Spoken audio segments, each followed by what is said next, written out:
Yo, welcome back to another episode of the Jack Mallers Show. I am your host, Jack, and you are listening to yet another edition of Mailbag Mondays. All signal, no noise, and no ads. Every Monday, 6 p.m. Eastern, 5 p.m. Central, 3 p.m. Pacific. Let's get this show time-stamped. Ladies and gentlemen, I'm talking to you live at a Bitcoin price of I can't even do it without laughing. At a Bitcoin price of $64,760. That puts Bitcoin's market cap at 1.29 trillion US dollars. Our all-time high remains at $126,160. We're about 50% down from that all-time high, 48.7% to be exact. We made that all-time high on October 6th, 2025. It's been 140 days. For those of you that keep track of the Bitcoin block height, timestamp your life in Bitcoin block time. The last Bitcoin block mined before I hit record was Bitcoin block height 938,033. The road to 1 million. Not only in price, but in blocks, baby. Stay humble and stack sats. Stay humble and mine blocks.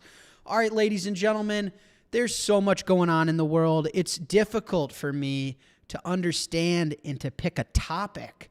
What do the people want from the boy? What do you got? What type of truth needs to bear from my lips?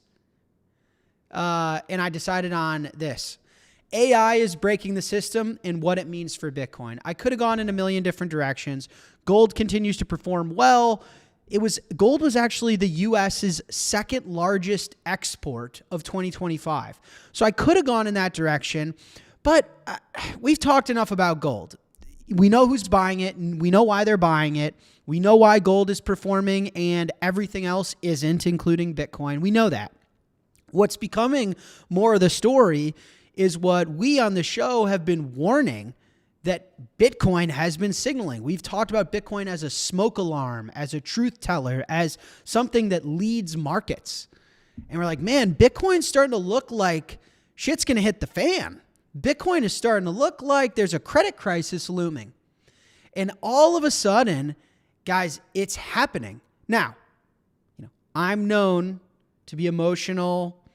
I love a good time. I love cursing and screaming.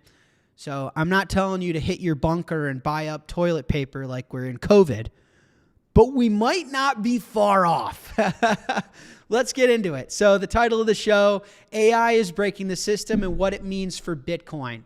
Chapter 1, the white collar wipeout. AI is not coming for jobs. It's already here taking your jobs.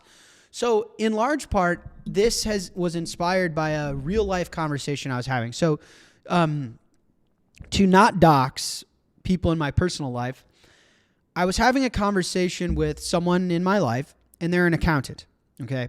And they're not necessarily in Bitcoin. I just know them for other reasons. And we're at a lunch, and we're talking, AI comes up, and I'm like, man, I use AI all the time. It's hard for me to imagine a life before AI. Like this show, for example, I'm using AI. Like I got my whole setup. I've already talked to you guys about it. I've got my developers set up. I'm honestly in the middle of vibe coding all sorts of like a to-do list, an ideas app. Like it's easier for me to talk to an intelligent agent to perform how I need to perform. And I go, how are you guys using AI in accounting? And he goes, using AI? I don't use AI. My jaw hit the floor. I said, what? Aren't you an accountant? You don't use AI? And he said, yeah, we're very counterculture. We're very against AI. We're like, screw AI. You know what I mean? We're not going to use it out of principle. And I'm sitting here, and this is just a normal dude. You know what I mean? He's not a Bitcoiner. He's not probably like all tuned in to how Anthropic tweets about their new models are crashing stock. He doesn't have a fucking clue. This dude, he does accounting, and then he's smoking meats, and he drinks Guinness, and he plays golf. And I sat there and was like, oh my God. Like, nobody has any idea. Nobody has any idea. That was my literal reaction. That's why I was like, I have to talk about this on the show. Nobody has any idea. The VIX, the volatility of the stock market remains low. The bond market volatility, the MOVE index remains low. Credit spreads remain wide. I mean, markets are ho-hum as if everything's fine. Nothing is wrong. We're casually reshoring, which we are. Like, nobody has any idea. Oh, stock market all-time highs. Oh, the United States won the gold medal in hockey. USA. Nobody has any idea. So let's take a look, guys. First of all, corporate America is panicking right now. If you take even a second to do a little bit of research, you'll realize shit is already hitting the fan. Okay? This is AI disruption mentions in earnings calls. Q4 earnings calls hit a smashing record, nearly doubling prior mentions. Look at the growth of AI disruption mentions during earnings calls over the last 4 years. It went from barely a mention to a mention on every single call. I need you guys to conceptually understand the rate and pace of that level of change. It went from, wait, AI is an actual thing? To, if you have an earnings call and AI is not mentioned, there's a problem. Guys, that's insane. Now, over the weekend, I don't know how to pronounce this research firm. Citrini? Let's just go with Citrini. This research firm, Citrini, posted a Substack article. And it's actually a really good read. I recommend reading it. It's long, though. It's long. You can see my little AI thing, this browser extension I have that reads everything to me. It was about a 45-minute read, but I had my morning espresso. It read to me while I was playing some chess. It was a good read. And the article is titled The 2028 Global Intelligence Crisis. And it's as if we're in June 2028 and they're writing their traditional macro monthly newsletter, but unemployment's at 10%, the stock market has gotten hammered, and it's a 2-year look back as to where we are today, as if we're in the year 2028 of what happened. That this giant deflationary wave of technology hit us in the face, crashed the stock market, rendered everyone unemployed, and just destroyed the world as we know it. And as I've said before, you're a victim if you want to be. Right? And obviously rendered a beautiful world for humans as creators and efficiency and deflationary tendencies, making everything more accessible and achievable, but ruined this debt-ridden system that we had built. Okay, cool article, Substack article. Who gives a fuck? Well, Monday morning, the stock market's getting obliterated, and what hits the Bloomberg terminal is software payment shares sink after Citrini post on AI risks. Wall Street is citing this Substack post as why the stock market is crashing. And I screenshotted Arthur's tweet here, which reads, the AI destruction common knowledge game is revving up, because it's one thing for me to be talking about this. It's one thing for Bitcoin to be warning us about this. Then to see people posting about it on Substack, and you're getting these kind of like semi-nonfiction looks into the future of what a world looks like if AI actually works. And it's actually working, right? And then it's a whole other thing for Wall Street to now be reading all of our Substacks, be watching all of our podcasts and being, holy shit, sell all the stocks. Deflation is meeting a debt-ridden system.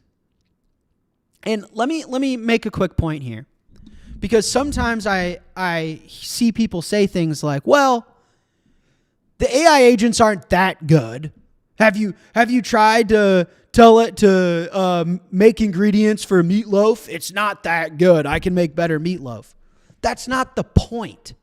The point is it will eventually get that good. That's the point. That's not how markets work. You guys need to understand this point really quickly. Pay attention. If you're hitting a PR on the bench, if you're driving and you're switching lanes, Pay attention. This is how markets work. They price in the future. If it will happen, you price it in now. It's not about whether Claude can make a better meatloaf ingredients list than you today.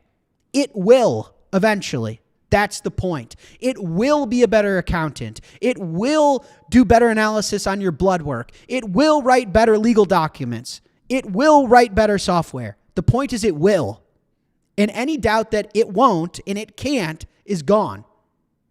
And the way markets work is they start pricing that reality in today. They're forward looking.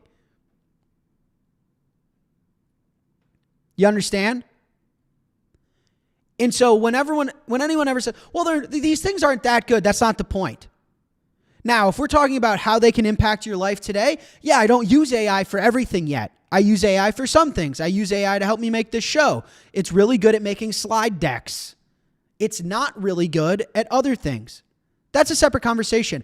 How is it going to impact markets? Will it cause enough disruption in the job market to cause a cascading debt spiral in this $40 trillion debt-ridden fiat system? That's the question you need to ask yourself. Why is Bitcoin acting like the world is on fire? Why is AI disrupting and displacing jobs on every single earnings call? Why is a Substack article being referenced as the reason there's red dots everywhere all over everyone's Bloomberg terminal? That's the thing you need to ask yourself. When you're at happy hour and some dude's like, bro, these models aren't even that impressive. That's not how markets work. So, one Substack post, a single research post, look at the damage done. Visa, MasterCard, DoorDash, ServiceNow, Blackstone, murdered. In the Substack post, again, you guys should read it. It not only talks about AI, it talks about stablecoins. It's in the year 2028. It's like I go and I buy, I forget what it said exactly. I go buy a bacon, egg, and cheese, and I use stablecoins. And there's no interchange for Visa to take anymore. Anyone can be on the issuing side. Anyone can be on the acquiring side. Now, I don't know why stablecoins are that innovative. We'll get to that in a second during the grind my gears. But I agree with the notion that open networks will beat these closed, predatory, monopolistic networks. And so this futuristic post where extreme deflation, technology is so good at bringing the cost of everything down, bringing efficiencies into our life, and all of these legacy models are finally getting disrupted by pure innovation for everybody. Look at the damage done. I mean, Visa down 4.5%, MasterCard down 6.5%, American Express down almost 8%, Capital One down over 8% from a Substack post. You cannot make this shit up. We live in the craziest timeline. Guys, like, this is crazy. This is real life. I woke up this morning and I had my espresso. And I'm like, wait, what? Some dude wrote a Substack post and companies are losing tens of billions of dollars of equity capital? What did he say? And I click into the thing. I kid you not. I click into the thing and he's like, the year is 2028. I just scanned a QR code with my stablecoin fintech wallet for my new AI agent subscription. I no longer need a nurse, an accountant, or a lawyer, or an engineer. I simply am an artistic expression of my interests. I'm like, this guy crashed the stock market? Oh, we live in the best timeline. So just more details. The repricing is happening as we speak. Like literally as I'm talking, shit is selling off. The S&P is down 2% from its highs. Software, which we know has been relatively correlated to Bitcoin recently, is down anywhere from 30 to 65%. So the tweet on the left reads, this is absolutely insane. On February 20th, which is 3 days ago, at 1 p.m. Eastern, Claude announced Claude Code Security. It's an automated AI tool that scans a software code base for vulnerabilities. As of 1 p.m. Eastern today, 2 trading days later of that announcement, CrowdStrike, the stock, is down $20 billion in market cap. Just a complete nuke. Then the tweet from Charlie, percentage below all-time highs. I'm not talking about Bitcoin. I'm not talking about your cousin's boyfriend's nephew's favorite shitcoin. I'm talking about equities. I'm talking about the S&P, percent below all-time high.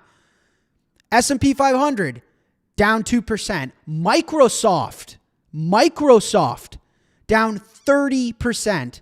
Synopsys, 36%. Palo Alto Networks, 36%. CrowdStrike, 38%. Palantir, 38%.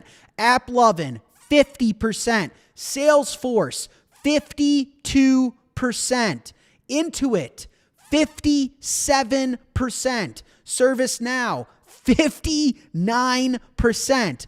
Oracle, 60%. Adobe, 65%. See, the problem is people say, my imitation game is just too strong. It's so strong it makes me laugh at myself. The problem is people, I thought Bitcoin was the new gold. I thought Bitcoin was supposed to be better gold. Yeah, but it's a becoming asset. Hey, moron. An asset can't go from leaking on an email list to being the new gold. Do you know how long it took gold to be gold? Tens of thousands of years. Like Bitcoin is the size of Tesla. It's going to take a second. How about you submit a pull request to the fucking open source repository and stop complaining and help the future of humanity and your kids. Anyway, I thought Bitcoin was the new gold. Well, here's the problem. Bitcoin's correlation to gold is 0.09. In other words, it's not correlated at all. In other words, for people at home that need help in turning their brain on, Bitcoin and gold don't move at the same time. They're fundamentally different assets in that way for now. All of us that believe Bitcoin will become the one money, we are buying the future. That the value upside we're getting is because the world doesn't realize what we realize yet. So people need to fundamentally understand that. Now, for everything that isn't gold, that isn't the legacy central bank sovereign safe haven, again, guys, Bitcoin cannot be a central bank sovereign safe haven because it's not big enough yet. It's the size of China's annual trade surplus. It's literally like the skeletal frame of Bitcoin. It's like asking a teenager to bench press 500 pounds. He's going to kill himself taking the bar off the rack. Okay? Now, for everything else, Bitcoin is acting like a fortune teller. It's acting like it knows the future. So Bitcoin falls off a cliff and everyone's like, oh my God, everything you said is wrong. Bitcoin's broken. Oh my God, hold my hand, cradle me like a baby. But then you just let the future play out as Bitcoin is warning us of something. And listen to this. Microsoft down 30%. Microsoft's barely outperforming Bitcoin in a bear market. Oracle's down 60%. Oracle is performing worse than shitcoins, than Ethereum. Isn't Larry Ellison like one of the richest guys in the world? So you're even starting to, here's where it gets like, okay, I'm not exaggerating. You're even starting to see comments from the Fed. Fed Governor Waller said, weak labor market is likely to continue going forward. CEOs say significant job cuts are coming from AI. If you're getting forward signs from the Fed, that is signal to sell everything and take cover. This is serious. The Federal Reserve is saying weak labor market is going to continue. All your friends and family, they're all going to get fired because the CEOs are telling us that AI is just getting started. Wait, who said that? Your drunk uncle? No, the Fed. The Fed said that. Not the Jack Mallard show. The Jack Mallard show said that 2 months ago. The Fed said that.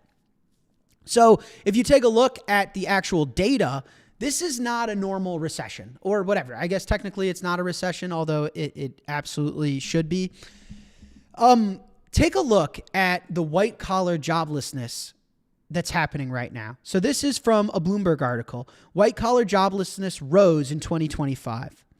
And if you see how much it rise, office and administrative support getting hammered, management, business, and financial getting hammered, sales and related getting hammered, professional and related getting hammered. What's not getting hammered? What actually is growing in jobs? Installation, maintenance, and repair, transportation and material moving, construction and extraction, production, farming, fishing, and forestry. Now this, guys, again, this is the beginning of this new monetary order where we're no longer going to be the world reserve currency as we know it. I've told you, do I expect a politician to admit that out loud? No, I do not. It's going to take the world a lot of time to understand what you and I understand. But what's going to happen? The U.S. has to reshore blue-collar work, producing real things. It has to bring back a manufacturing base, infrastructure, core materials, a defense, an ability to manufacture and produce its own defense. That means blue collar is coming back and white collar is getting disrupted. This is just a taste of the trend I've been screaming about. Farming, fishing, up. Office, administrative, management, business, financial, sales, down. And here's the thing, and I've talked about the book, The End Times. When you live in a hyper-financialized economy driven by fiat and dollar and printing pieces of paper that you've monetized as the populace's time, energy, effort, and labor, what happens is, in order for people to live a life that they deem worth living, meaning they want to get married, they want to have kids, they want to have a house, they want to go on vacation, they want to own a car, they want to be able to acquire energy, meaning the car needs to drive, the plane needs to fly, the TV needs to turn on. They have an energy-consuming lifestyle. Everyone feels like they need to go to university to do that. They need to go to university, get in debt, and have a high-flying tech job, a high-flying Wall Street job, a high-flying venture capital job. Everyone was pushed to the coasts, New York, San Francisco, and pushed to white-collar work. So you have to understand the amount of income focused in these office, administrative, management, business, financial, sales, professional services, finance. The amount of income in tax receipts that AI is going after is immense. It's what underpins this massive economy that's backed by $40 trillion in debt. So on that note, that was my segue into the educated class is what I call them. I don't know. Young kids are just, I'm terrified for the revolutionaries that we're creating today. You know,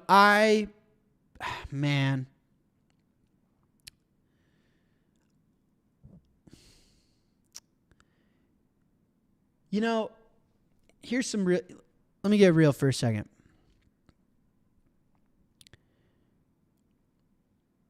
When I build these businesses, Strike, 21, you know, our core target customer is a big business or an institution or a high net worth individual, because it's very difficult to monetize people in financial services that don't yet have wealth, right? Like, where do I make the most revenue or the most money? Well, when someone takes out $100 million loan or buys $10 million worth of Bitcoin for their business, you know, obviously that's our commission is higher than the 21-year-old that buys $5 worth of Bitcoin because they shoveled snow for their neighbor, right? However, people have seen me try and reach the youth. And I make a concerted effort to make sure that I don't alienate my generation and those below me. Wear the hoodie. Be real.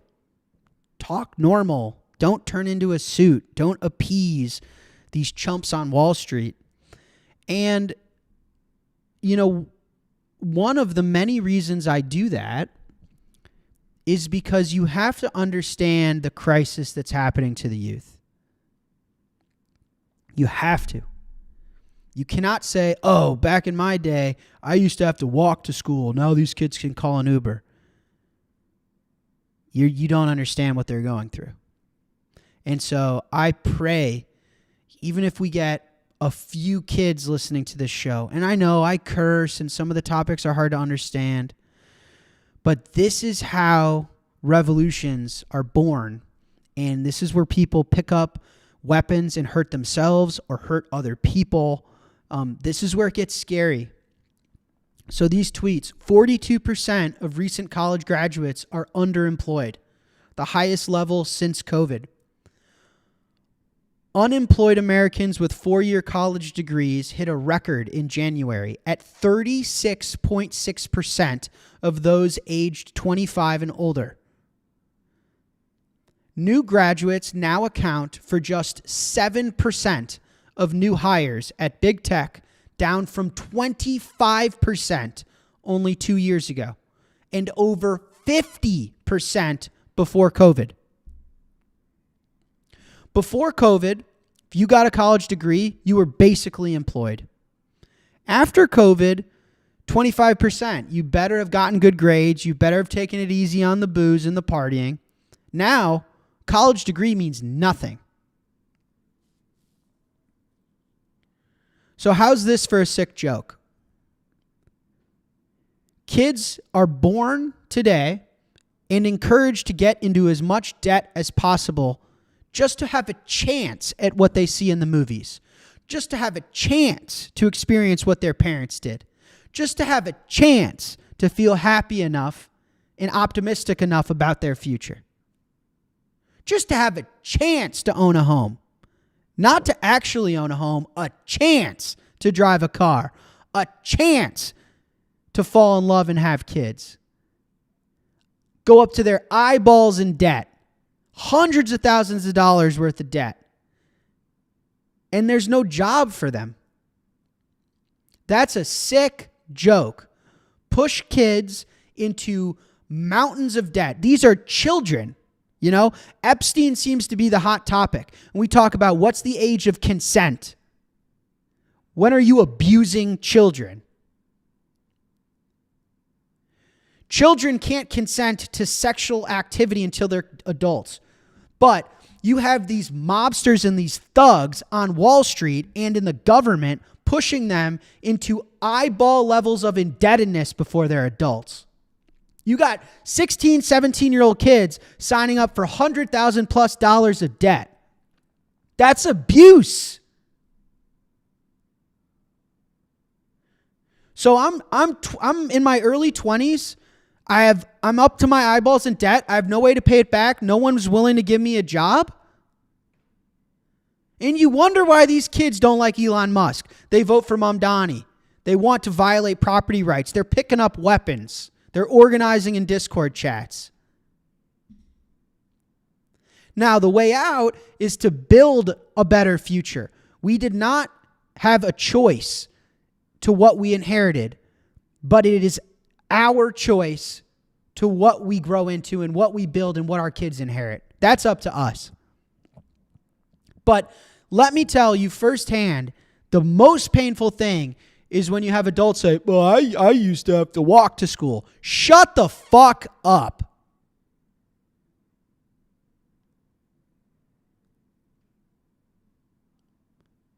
You also got to buy a $15,000 house. Going to a movie was a quarter. Getting an education didn't require a debt that takes a life to pay off. And you weren't competing against digital intelligence to just make rent. How about that? How about that? Hey, I'll walk to school and you compete against digital intelligence.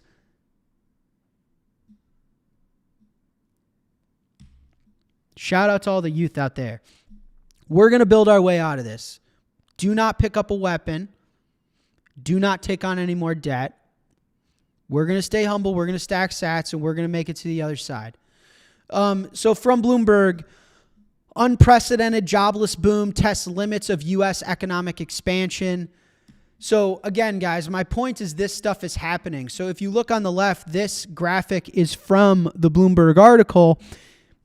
U.S. real GDP traditionally is correlated to payroll, right? When GDP is booming, supposedly the economy is booming, everyone's got a job, everyone's making money, everyone can afford whatever it is for you. The first class flight seat on your vacation, supersize your meal, whatever. I don't know what that is for you, right? You can afford it. The economy's humming. Okay.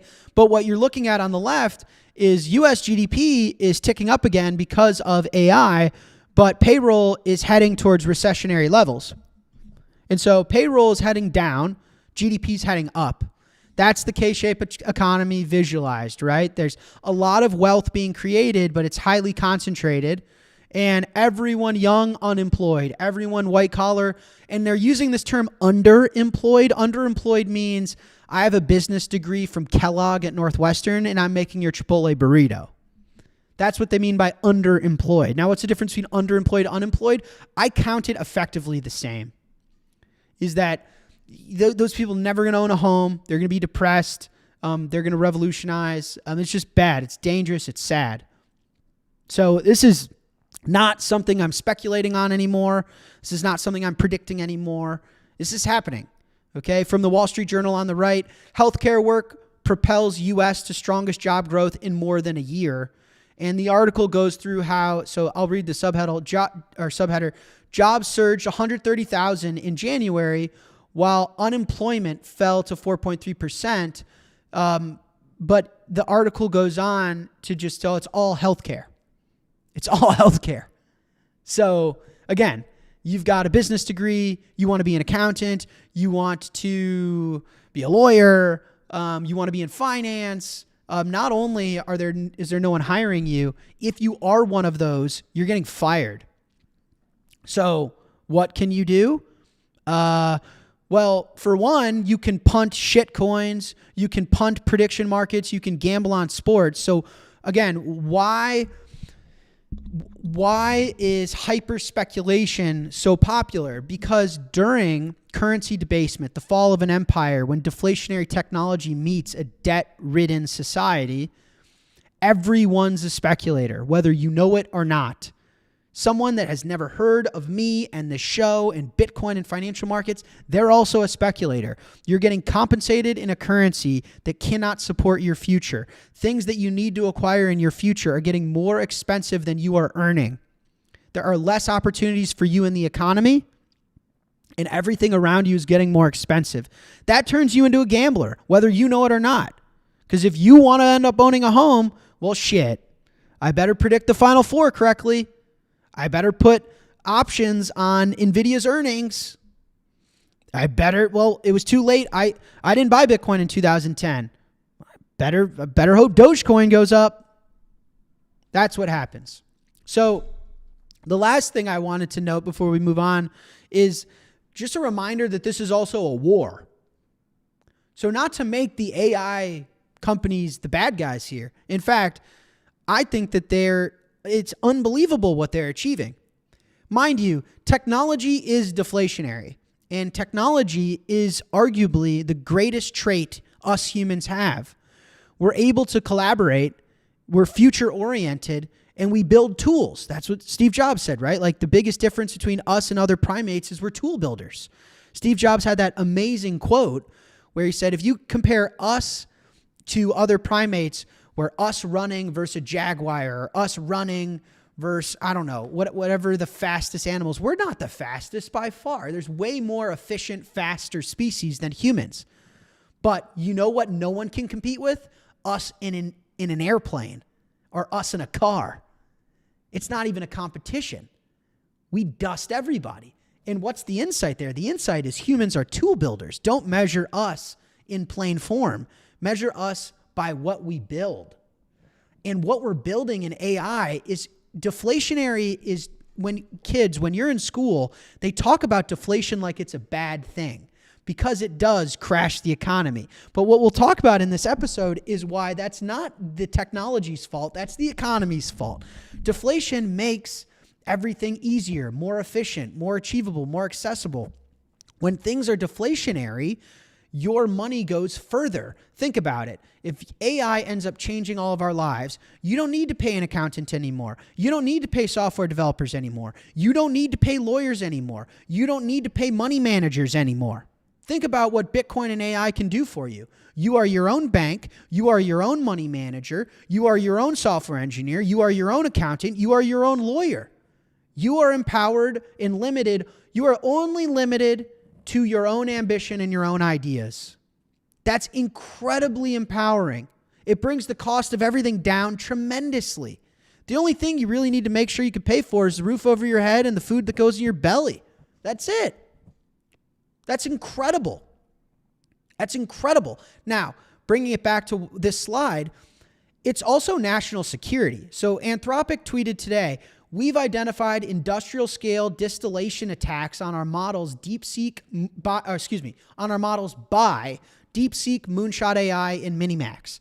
These labs created over 24,000 fraudulent accounts and generated over 16 million exchanges with Claude, extracting its capabilities to train and improve their own models. So, what's kind of funny, I will say, China seems to be trying to extract intelligence out of the US via these attacks and open source it. So it is interesting. I got to admit, the way that the American media and the American corporations are going to phrase it is we're being attacked. China's coming after us. But what China's trying to do is say all software should be open source. We're open, like DeepSeek, for example, we're open sourcing all of our AI. The world should be about real stuff.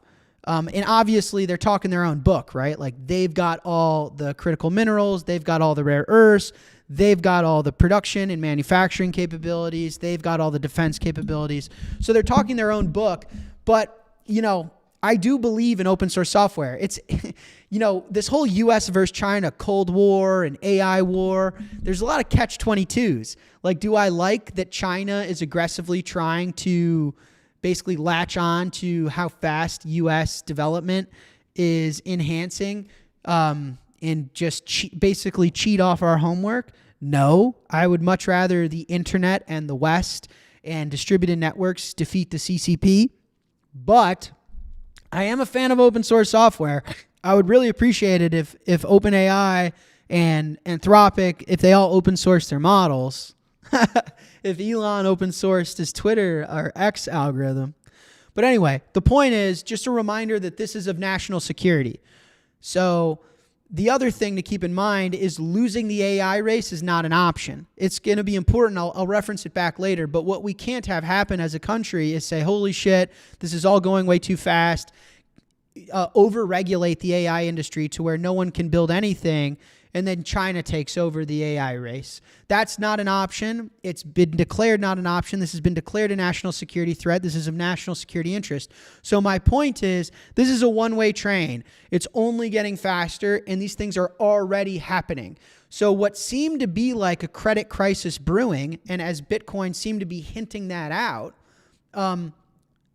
this seems to be the case. So entering chapter 2, deflation meets debt.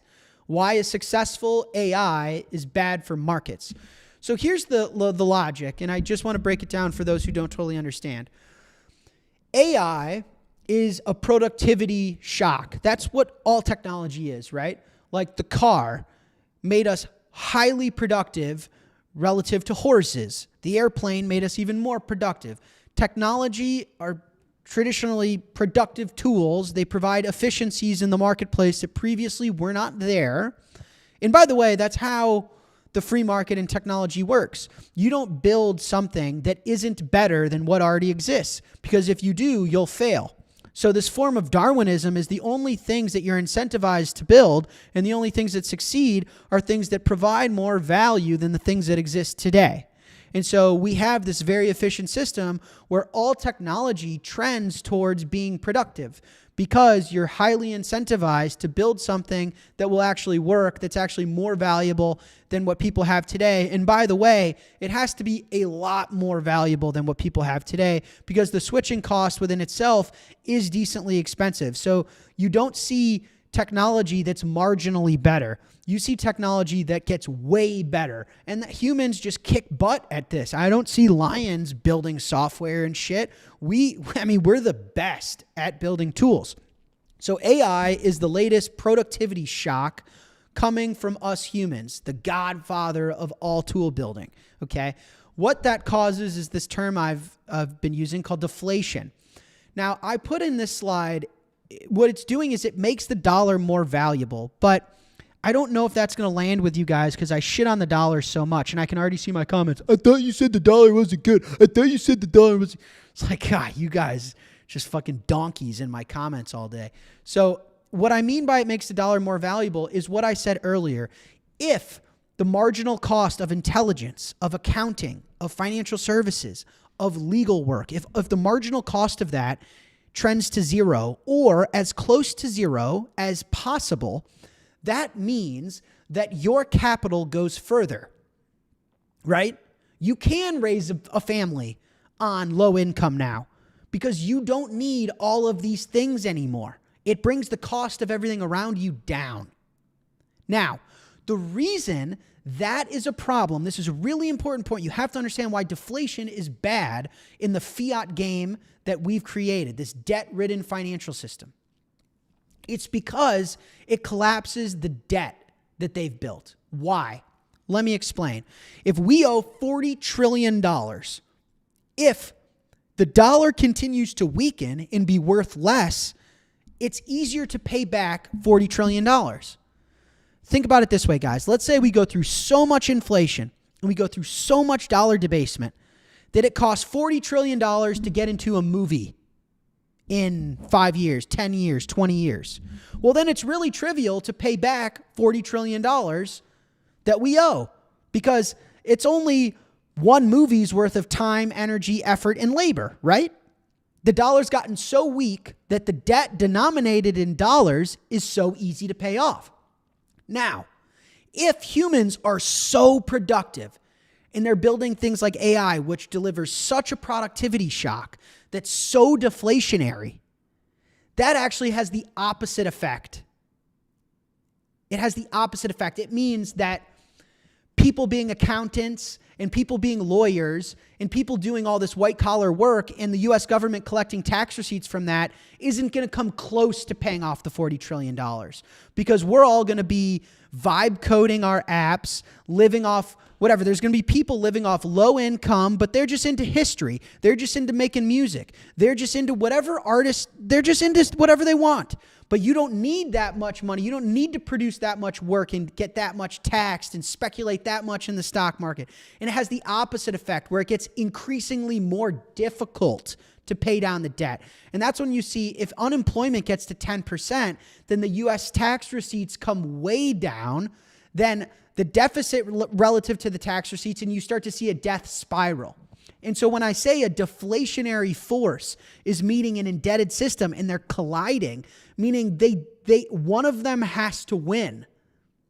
If we go into true deflation and AI renders everyone unemployed and is like the biggest productivity shock we've seen in modern history, then we're entering a debt spiral, a level of austerity that is magnitudes greater than the Great Depression. Right? And so what happens is a credit crisis. So when I say a credit crisis is looming, shit's hitting the fan. The last episode, I'm bringing up delinquencies. Now I'm talking about white collar joblessness. I'm talking about the level of unemployment in the youth. Okay? Credit crisis meaning how much of our economy is predicated on mortgages, on car notes, on credit cards. If retail can't afford their payments, they're rendered delinquent. And what happens? Bank stocks are going to crater. Bank stocks are going to crater because the market will realize They have all these outstanding loans and they're not going to get paid back. When bank stock craters, stock markets crater, the 401ks are in the shitter. 401ks are in the shitter. The U.S. government tax receipts are in the shitter. The tax receipts are in the shitter. Then the bond market gets volatile. The bond market gets volatile. The U.S. defaults. It's a giant game of charades. It's a giant Ponzi scheme that's predicated on more debt, more money printing. And so the whole solution to this game is they have to print an immense amount of money, like an ungodly amount. I'm talking about magnitudes bigger than COVID. And this isn't me. I'm not biasly wishing for this. I'm just doing the math. Like there is a certain amount of liquidity that's going to have to combat these deflationary forces and provide the liquidity necessary to persist onwards. Another way to think about it is theoretically, because humans are constantly producing technology that's more efficient, providing value and providing productivity gains, everything around you should be getting cheaper. And evidence of this is Bitcoin.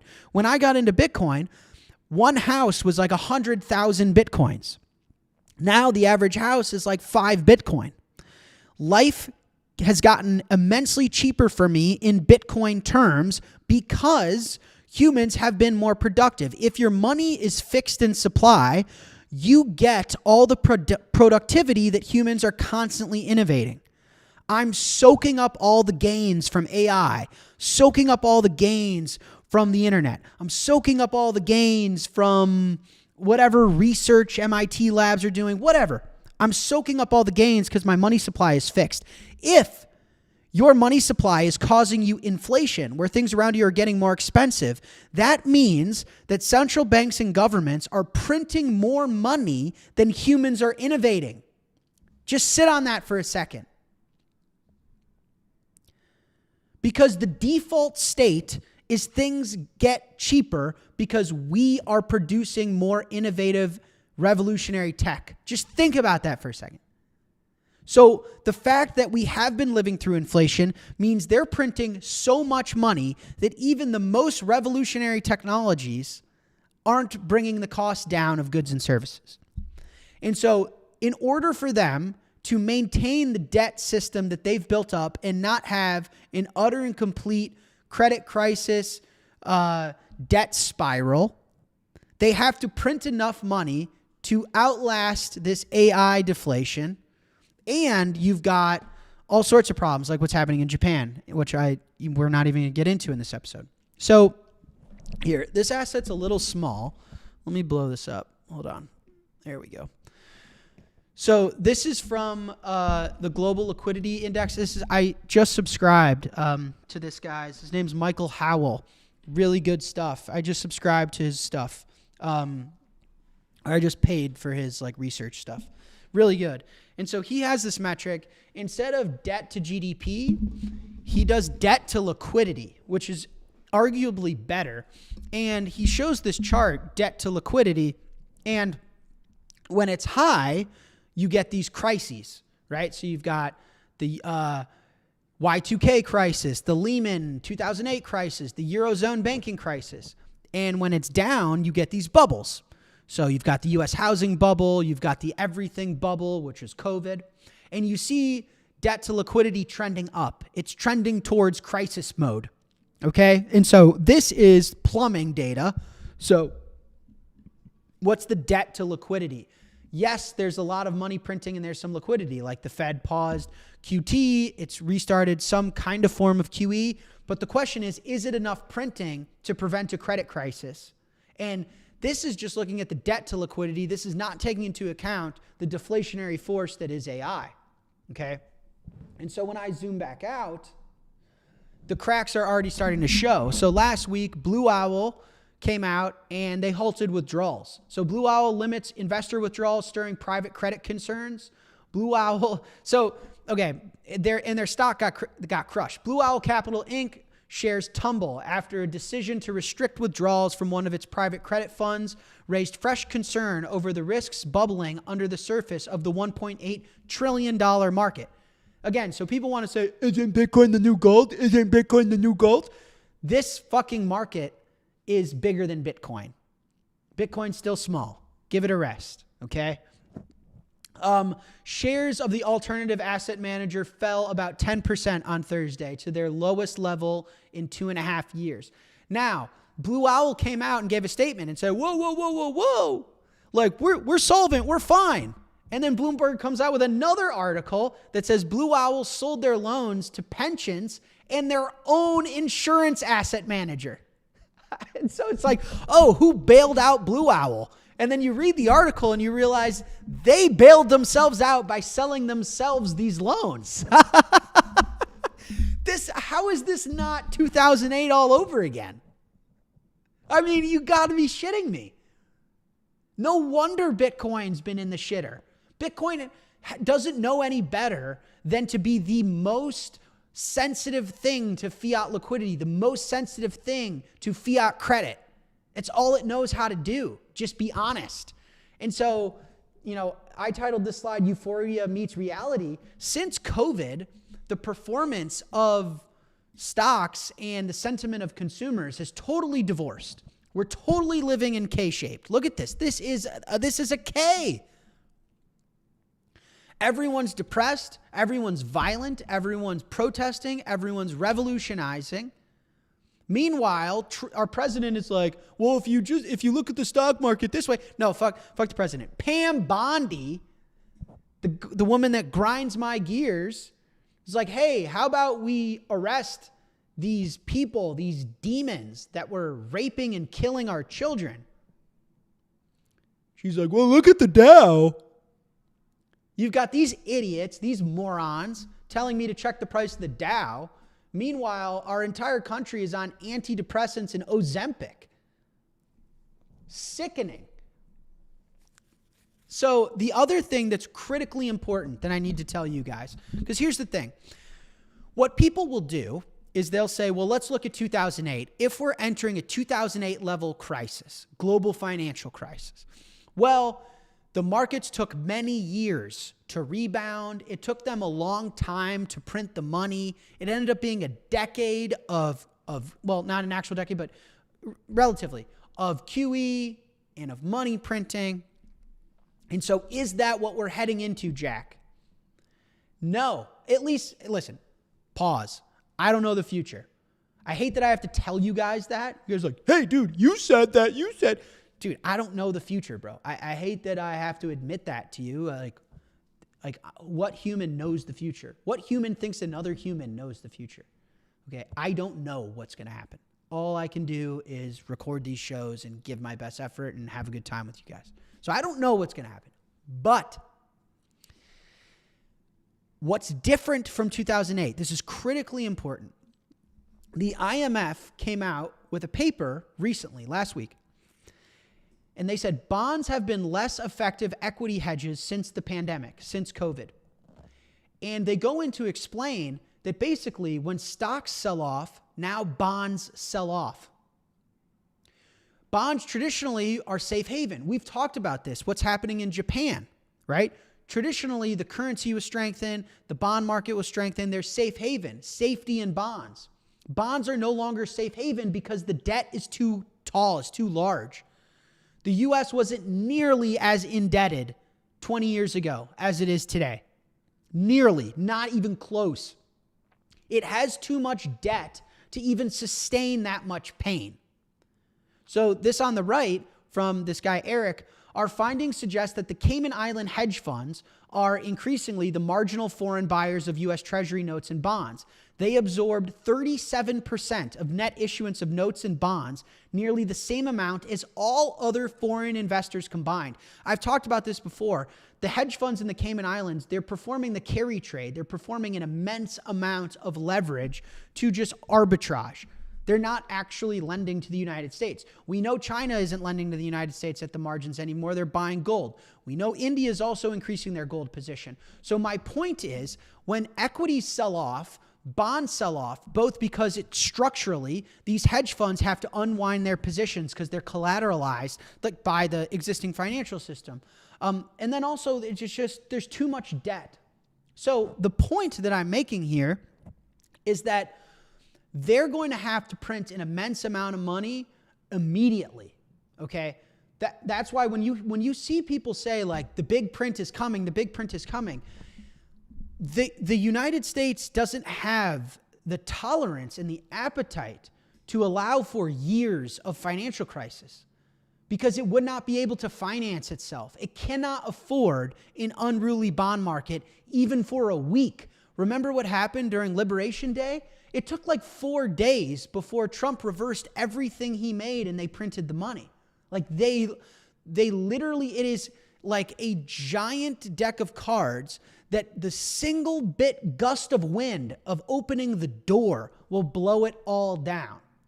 And so even the little itsy bit, it's the fact that here's the thing to say. Everybody knows that AI is coming. And that's the only bit of gust of wind that can blow this thing to the ground. It doesn't actually matter how good Claude is at this or what Sam Altman said about that. The point is this deflationary and is it working? If that's true, the gust of deflationary wind will blow this whole thing down, and it's already happening. So there's no such thing as... Now, I don't want to take away the fact that this Bitcoin market has been painful. And I know that a lot of you out there have been facing a lot of pain. And I don't want to take that away from you. This is where champions are made. This is where you earn your stripes. This is where you put some hair on that chest. This is it. This is where you earn the returns when people at Thanksgiving say, oh, you just got lucky. No, I didn't. I was there during the AI credit panic. And I buckled down and I stacked some sats. So I know a lot of you are in pain. And I encourage you to weather the storm. But what I'm telling you is this is not 2008. They're going to have to print and print fast. So the question is, when is it going to sufficiently break? Now, I look at some data. I'm like, well, things are already breaking. Now, not to the degree where it's panic, but check this tweet. So first, wild market. We haven't seen anything like this since the dot-com bubble burst. Over the last 8 sessions, 115 stocks in the S&P 500 have declined 7% or more in a single day. The average drawdown when that happens is 34%. Right now, we are only 1.5% below the all-time high.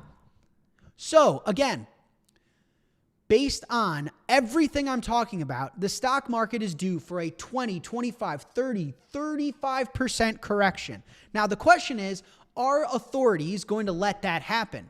At what point do they start printing the money, which is when Bitcoin goes on its absolute tear? To remind you guys, Bitcoin got hit the hardest, fell the fastest, and fell first with COVID. It went from 8,000 to 4,000 in a day.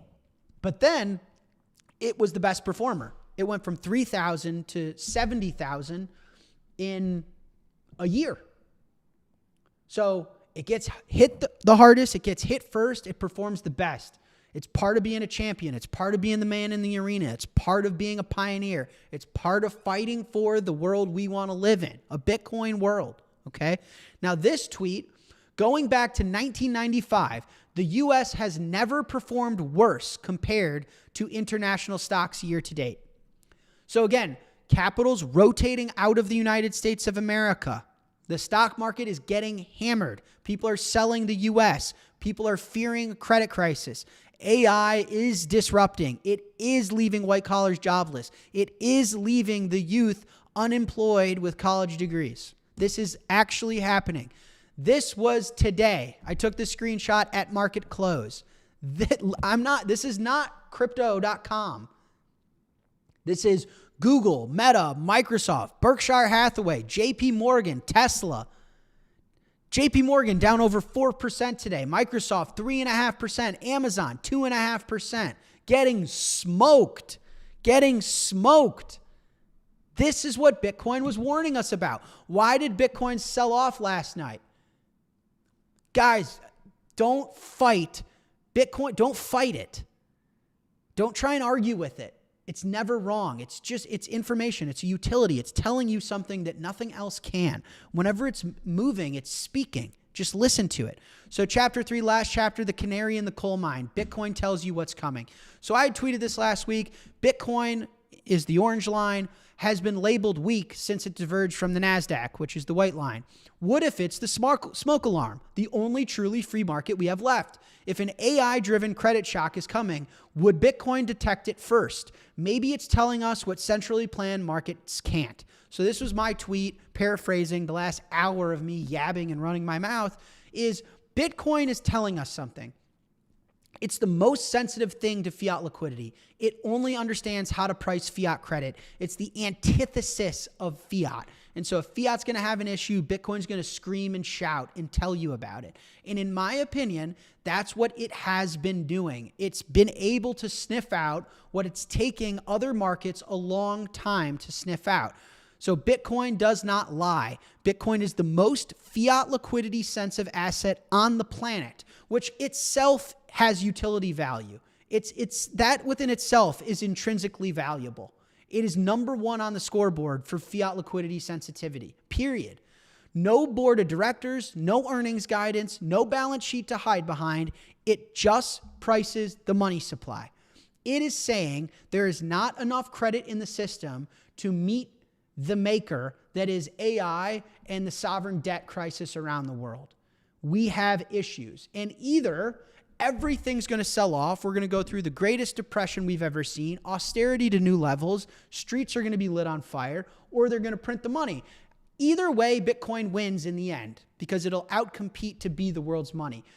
Now, my prediction is they're going to print the money. That's historically what they've done. It's a far sneakier way to default and steal from people. So Bitcoin leads markets down. In 2000, we had the dot-com bust. What was 2000? A productivity shock, a credit event, they printed the money. Housing crisis, deflation, credit event, they print the money. COVID, demand collapse, credit event, they print the money. 2026, is it a productivity shock with AI, a credit event, and they print the money? Either way, they print the money. The question is, are we going to get this event in 2026 and 2027? When is Bitcoin going to sniff out the other side of the chasm in which we're crossing?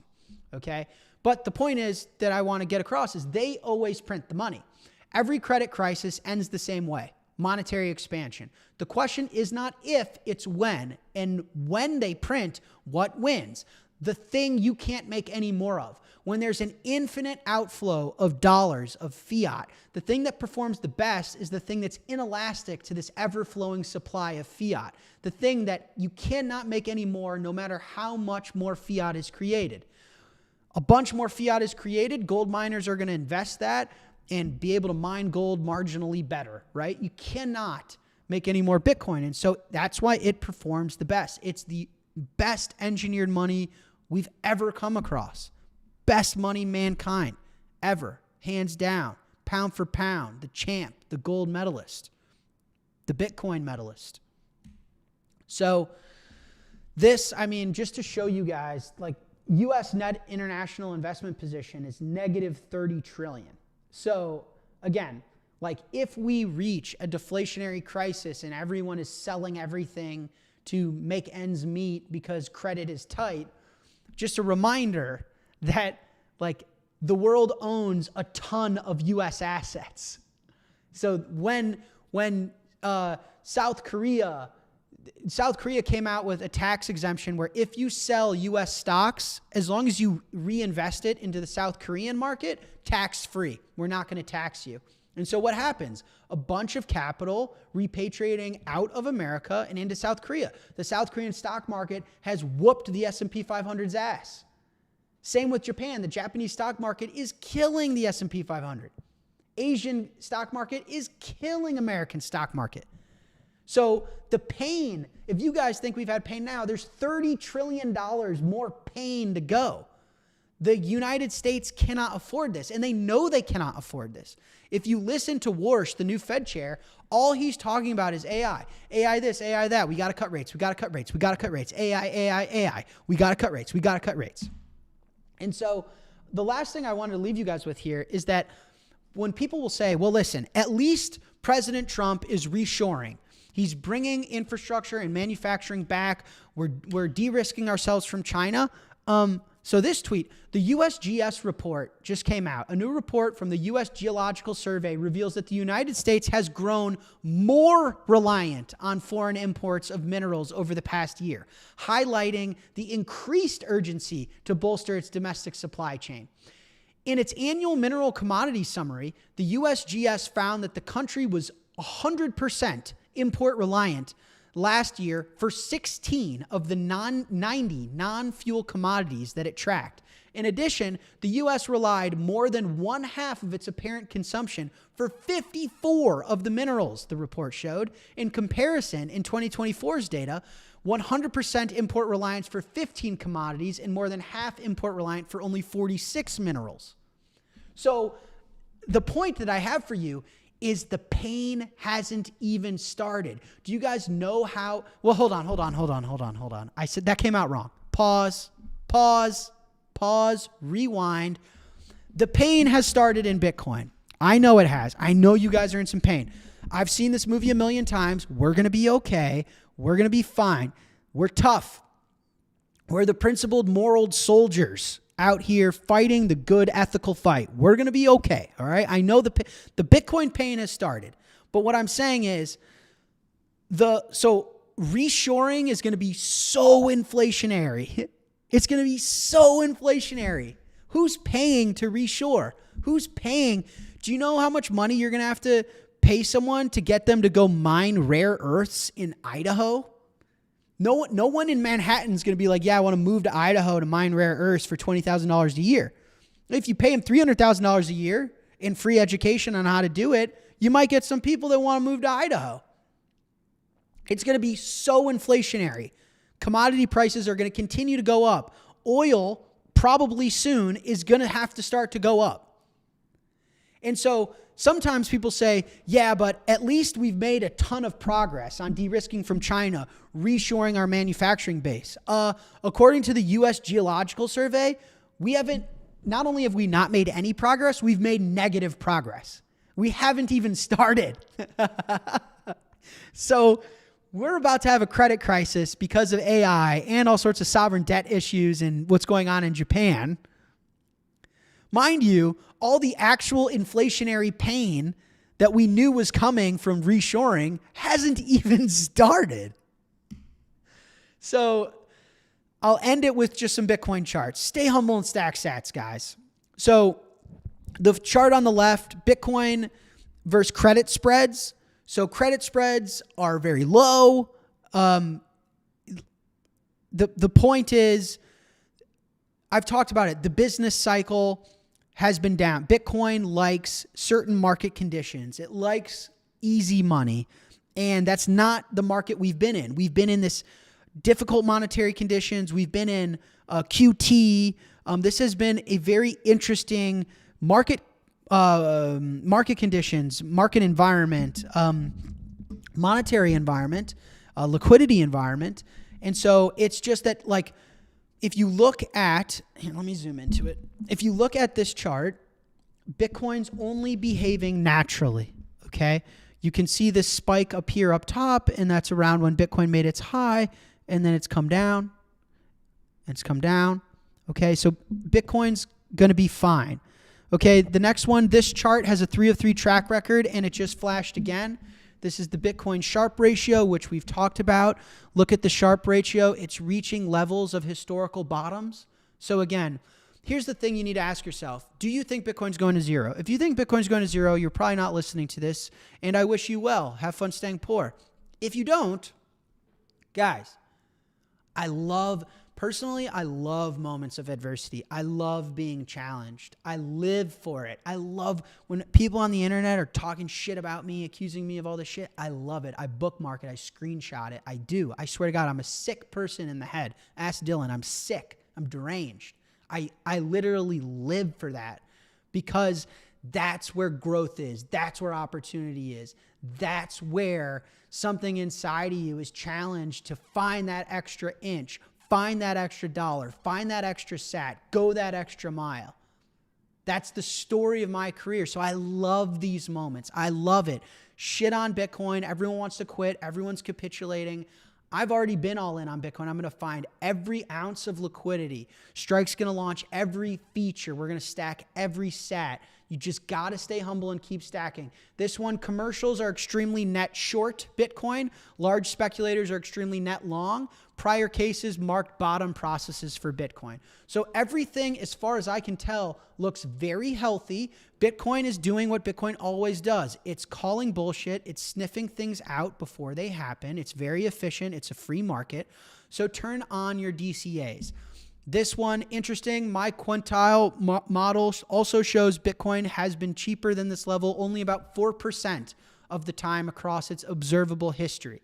So you've only been able to get Bitcoin cheaper on a relative basis, 4%. So can Bitcoin go down from here? Of course it can. Again, I have no idea. We could flash down to 30K for a split instant. I have no clue. But if you are here for the long run, if you're looking to just build a war chest for your future family on the other side of all this fiat nonsense, of all this garbage, of all this manipulation, central banking, centrally planned bullshit, if you just want a war chest of time, energy, and saved labor and effort for your family and your kids, turn on those DCAs. We got no fee, no spread DCAs on strike. You can DCA for free, convert any percentage of your paycheck for free, and you have free withdrawals to cold storage. I told the team, we need to have an ability to stack sats on the house and withdraw on the house so that we can always say, when in doubt, we're the cheapest place in the world to just securely get yourself some Bitcoin. Turn on those DCAs. And then this other tweet from Frank, selling from long-term holders has fallen off a cliff since Bitcoin corrected to below 90,000. So the massive selling is gone. Now, again, can Bitcoin go lower? Of course it can. But these are all things that I check for. I've been in this game for a very long time, guys. I'd let you know if I was worried. I'm the opposite of worried. I'm buying. Okay, that's the end of the AI is causing a credit crisis show. And now we're on to a new segment that I debuted last week that you guys seemingly liked. What really grinds my gears? Let me take a sip of espresso. All right. Shout out to the listener that made this art. This is hilarious. So for those that don't know, I got this idea from my intuition combined with Family Guy. So I did not gain a lot of weight. That's just the Peter Griffin version of me. And this is the visual for what really grinds my gears. Part 1. You know what really grinds my gears? The Clarity Act, the market structure bill. Just fucking sign it already, or don't sign it. But shut the fuck up. I'm so sick of seeing Brian Armstrong get in sissy fights with these fucking bank CEOs. Jamie Dimon and Brian Armstrong are having a pillow fight, and somehow it's impacting Bitcoin. Guys, let me say something, because people say, Jack, are you worried about the Clarity Act not passing? Why would I be worried? It has nothing to do with Bitcoin. What are they fighting over? For one, they're fighting over, can stablecoins pay interest? First of all, who cares? Do Americans not know that they can download Robinhood or they can download Marcus? You can open any account on your fucking iPhone and get get 3.5% on your cash. Why do you need a stable coin to get yield on your dollars? Do you guys not know that you can do that? Stable coins did not invent interest on your cash. Did you know that? So first of all, who gives a fuck about whether stable coins can pay interest or not? Nobody cares. Nobody needs it. If people want interest on their cash, they could just download Robinhood. Why do they need USDC? That's another thing. Why would I ever use USDC? Ever? For what? I've had digital dollars. I was born in 1994. I've had digital dollars forever. Why would I need USDC? It's like, no, I'm really fighting. This is what these guys say. I'm fighting for the American to get interest on their cash.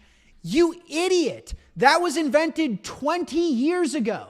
I'm not trying to be hard on anybody. I'm just being honest. That's what really grinds my gears. I'm seeing these CNBC clips.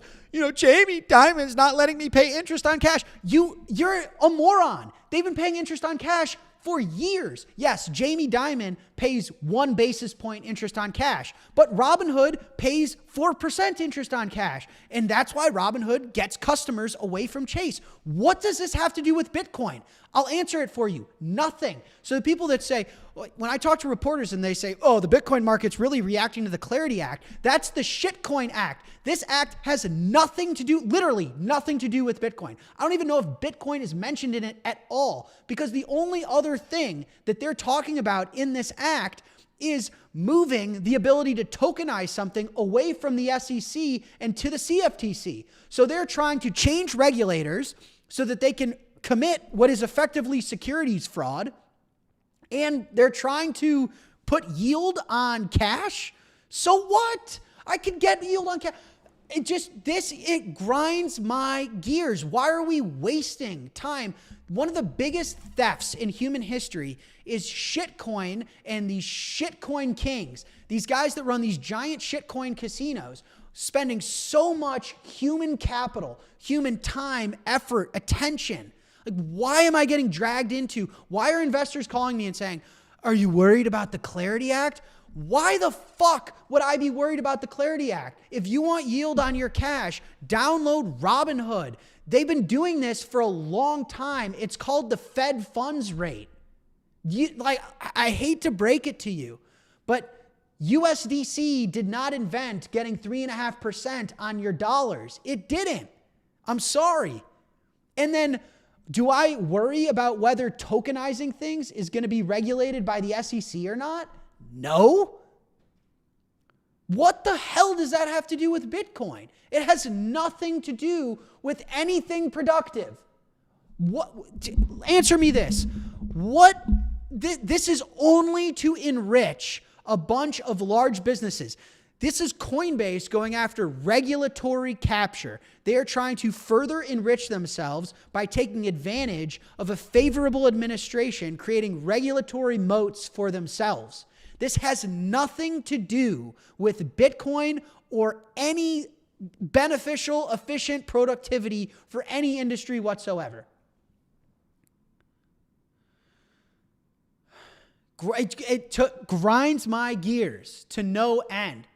What are your thoughts on the Clarity Act? I don't know. Just sign. Brian Armstrong, just fucking sign the thing so I don't have to hear about it anymore. Or don't sign it. But just the back and forth. He goes on TV. I'm really fighting the good fight. I've been in Washington, D.C. for the last month. How is that fighting for Bitcoin, being in Washington, D.C.? What the fuck are you doing in Washington, D.C.? Arguing for stablecoin yield and wanting to be regulated by the CFTC so you can create loads of prediction market shitcoin speculative trash. Fuck. It's so frustrating. This shitcoin industry, it taints the Bitcoin brand. People legitimately couple us all together. They do. I'm literally trying to rebuild the financial system on something that's moral and fair and that can last and that serves us all equally. That's genuinely what I'm trying to participate in. Very humbly. Hey, how can I help? Let me pick up picks and shovels, baby. Let's get to work. Meanwhile, these guys are in my industry on what planet? It's like sleeping under Donald Trump's desk, begging him. And meanwhile, Jamie Dimon's bitching and crying and moaning and calling Brian Armstrong an asshole. Fucking A, man. I mean, this is how you know it's a bear market. Seriously, what the fuck? Shitcoins are just the worst. They really are. And you know what? I get less upset over people that get duped into buying them. Although I get upset by that too. Don't get me wrong. Like here's what I've seen these posts recently, like, oh, the NFT that Logan Paul bought for $2 million is now worth 20 grand. the NFT Justin Bieber bought for $10 million is now worth $50. I've seen these tweets going around. And it's so frustrating. These guys didn't buy those. They were given those. Justin Bieber didn't wire anyone $1 million. These people are such unethical scammers. They're paying influencers on Instagram to convince a bunch of people that don't know any better into stealing their money. That's what's happening. So you have a bunch of, like, unbeknownst to them, retail investors that think they're buying into the new fucking Leonardo da Vinci art collection, and they're getting completely scammed, knowingly scammed. That doesn't even bother me the most. It doesn't. Because if you're that stupid, you kind of had it coming. You kind of have to touch the stove and get burned to learn, right? Now, again, it doesn't make me not upset. These people are unethical, they're gross, they're slimy, they're scammers. But if you're that dumb to where you paid anything more than a penny for a JPEG of a monkey, I mean, you have what's coming, okay? But what's worse is the waste of human capital, not just the money. You've got CNBC all day. You've got news and media and executives, like some of the biggest companies in the world and our government and all of our media outlets are covering the Clarity Act. Think about the theft that shitcoiners and shitcoins have done to society. What if everyone was just focused on Bitcoin, which was a fair money that can actually support society in a scalable, ethical way? Just picture that for a second. What if that's where all of our time and our energy and our focus went? It's like, hey, let's get AI and Bitcoin right. Imagine that. You've got people like I spend my day, so much of my day talking to investors. Well, I want to see the results of the Clarity Act. You want to see the results of the Clarity Act? What do you want? 3.5% interest on your dollars? Open a Marcus account. Who gives a fuck about the Clarity Act? Well, you know, I track this index of Bitcoin, Ethereum, and Solana. God damn it. It's just such an uphill battle. Unnecessary. We got enough problems, right? Fuck. All of our kids are unemployed and like picking up guns. You want to go lobby President Trump about Dogecoin? Give me a fucking break. All right, let's move on. You know what else really grinds my gears? When people clip old tweets of me and the internet thinks I just said it and get mad at me. You guys, I didn't just say that. These clips are years old. Fuck. Here's me just trying to have myself a weekend. I'm a Duke basketball fan. Duke is playing Michigan. The United States is playing for the gold medal hockey. I want to enjoy time with my girlfriend, watch some sports. My buddy's birthday was on Saturday. Go to dinner. I open up my phone. Everyone's yelling at me. Everyone's always yelling at me. Why is everyone yelling at me?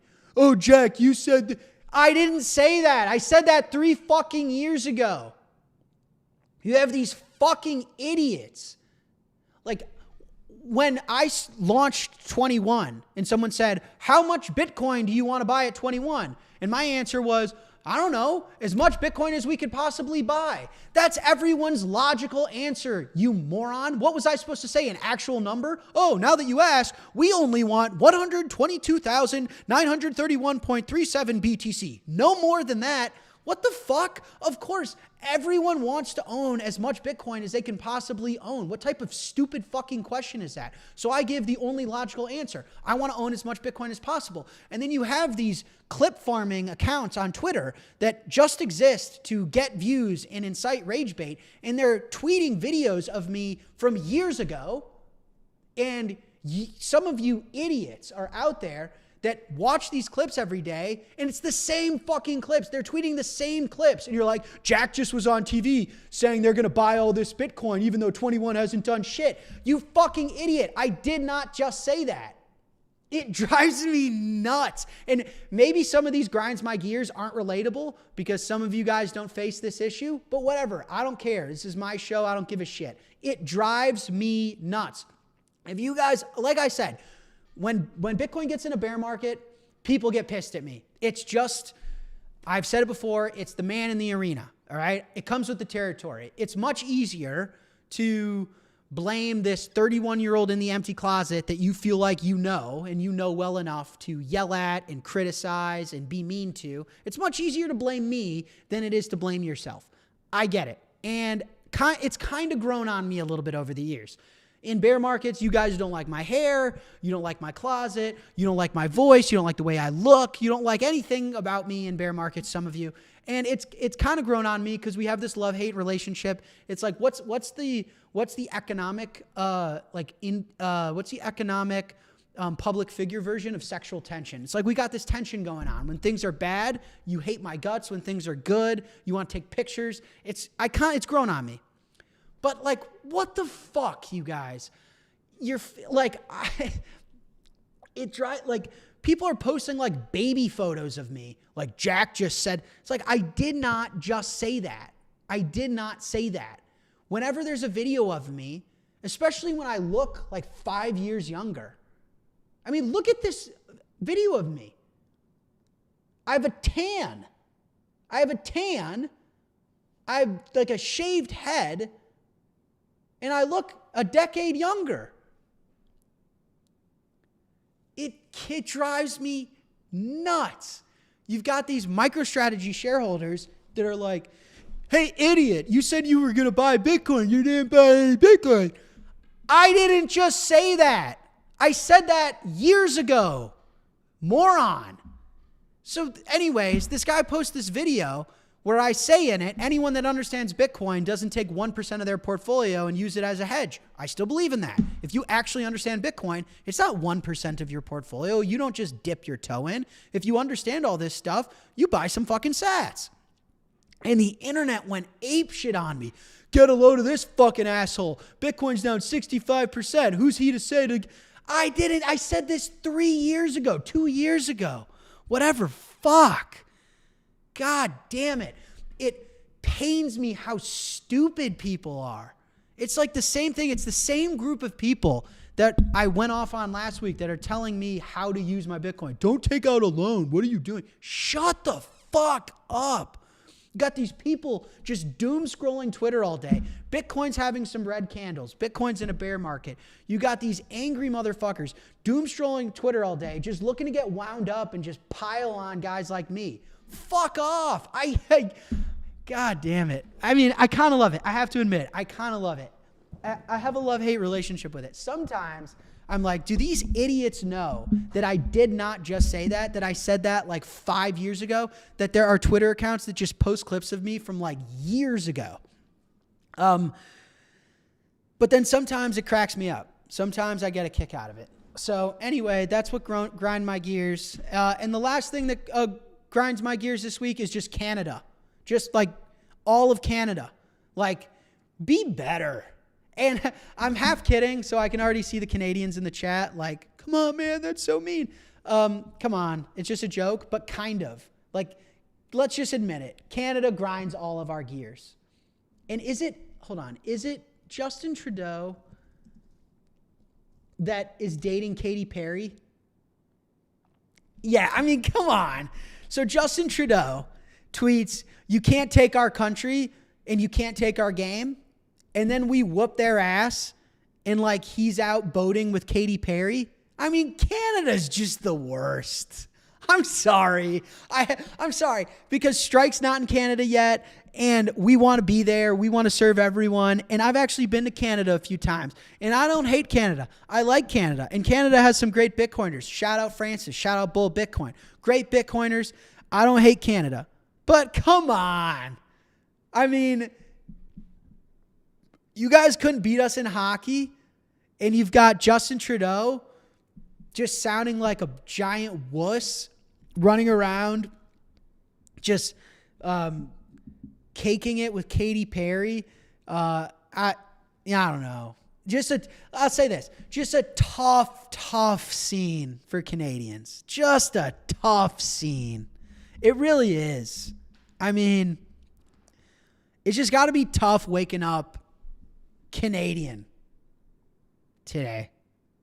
Just a tough scene.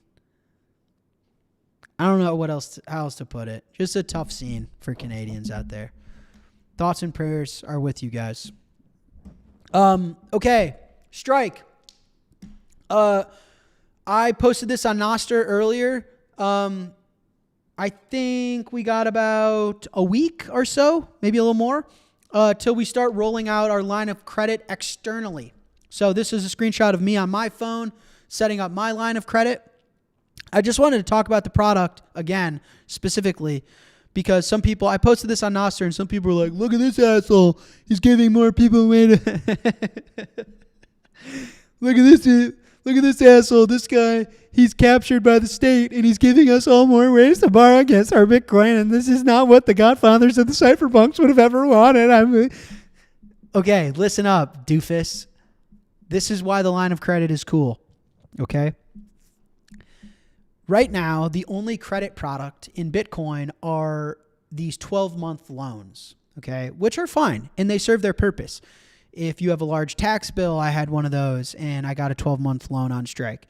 If you are getting married and you need to finance a wedding, you're buying a new house, you're starting a new business, you take out a large chunk of capital, you lock in the term for 12 months, so it's not a variable rate or anything, and you deploy that capital, you're able to plan ahead. You're going to say, hey, I want to finance my wedding collateralized by Bitcoin. And I'm going to pay it back over this duration because I'm calculating my salary and I'm calculating what my bonus is going to be. And that works. But what it doesn't really do is it's not the best way to live on Bitcoin. The dream for me is I get my paycheck, I convert it into Bitcoin. I am able to live on Bitcoin without selling it and pay my bills. And so what the line of credit is instead of taking out a large lump sum of capital at once and needing to use it for 12 months, you are just drawing the capital that you need when you need it. So let me give you guys a concrete example. Let's say I'm keeping 10 to 20% of my Bitcoin stack on Strike, and I wanted to live on that by borrowing against a little bit of it. But if I do 50% LTV loan, and then Bitcoin goes through a bear market like it is, and I got to go post more collateral, I risk a margin call, I'm borrowing a large lump sum of cash all at once. And that's what ends up stressing people out and getting people in trouble is they're like, well, what if the price goes down? There's going to be a margin call. There's a chance I'm going to get liquidated. It really makes me lose sleep. I'm doing math. I'm doing numbers. I feel uncomfortable. And I understand that. I genuinely understand that. And I'm not trying to put anyone in that position. And so I came up with this idea for the line of credit because it actually suits my use case, my predominant use case. I do have large tax bills and one-off expenses every now and then, but my predominant use case is what I want is I have, like I said, let's say some small fraction of my Bitcoin stack on Strike, and I have bill pay hooked up on Strike, and the line of credit is just a payment method. So when a bill comes in that Strike is going to pay, because I have it all hooked up, Strike has an account and a routing number. When a bill comes in, I say, I want my line of credit to pay that bill. And so what Strike does is it borrows a little bit of credit against my stack of Bitcoin and pays the bill for me. So let's say I'm making numbers up.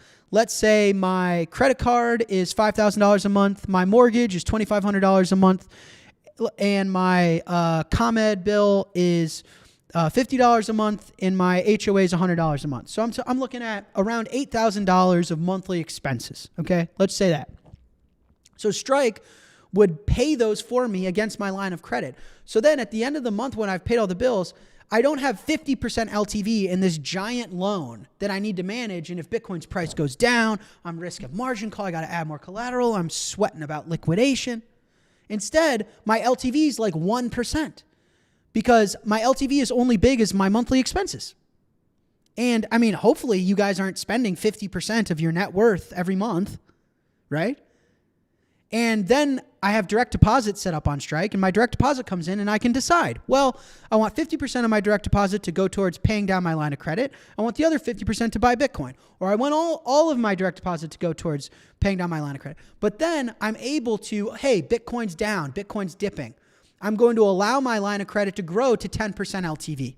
Or I'm going to allow my line of credit. But that way, 1%, 5%, 10% LTV, you're nowhere near risk of liquidation. It's much healthier environment for you.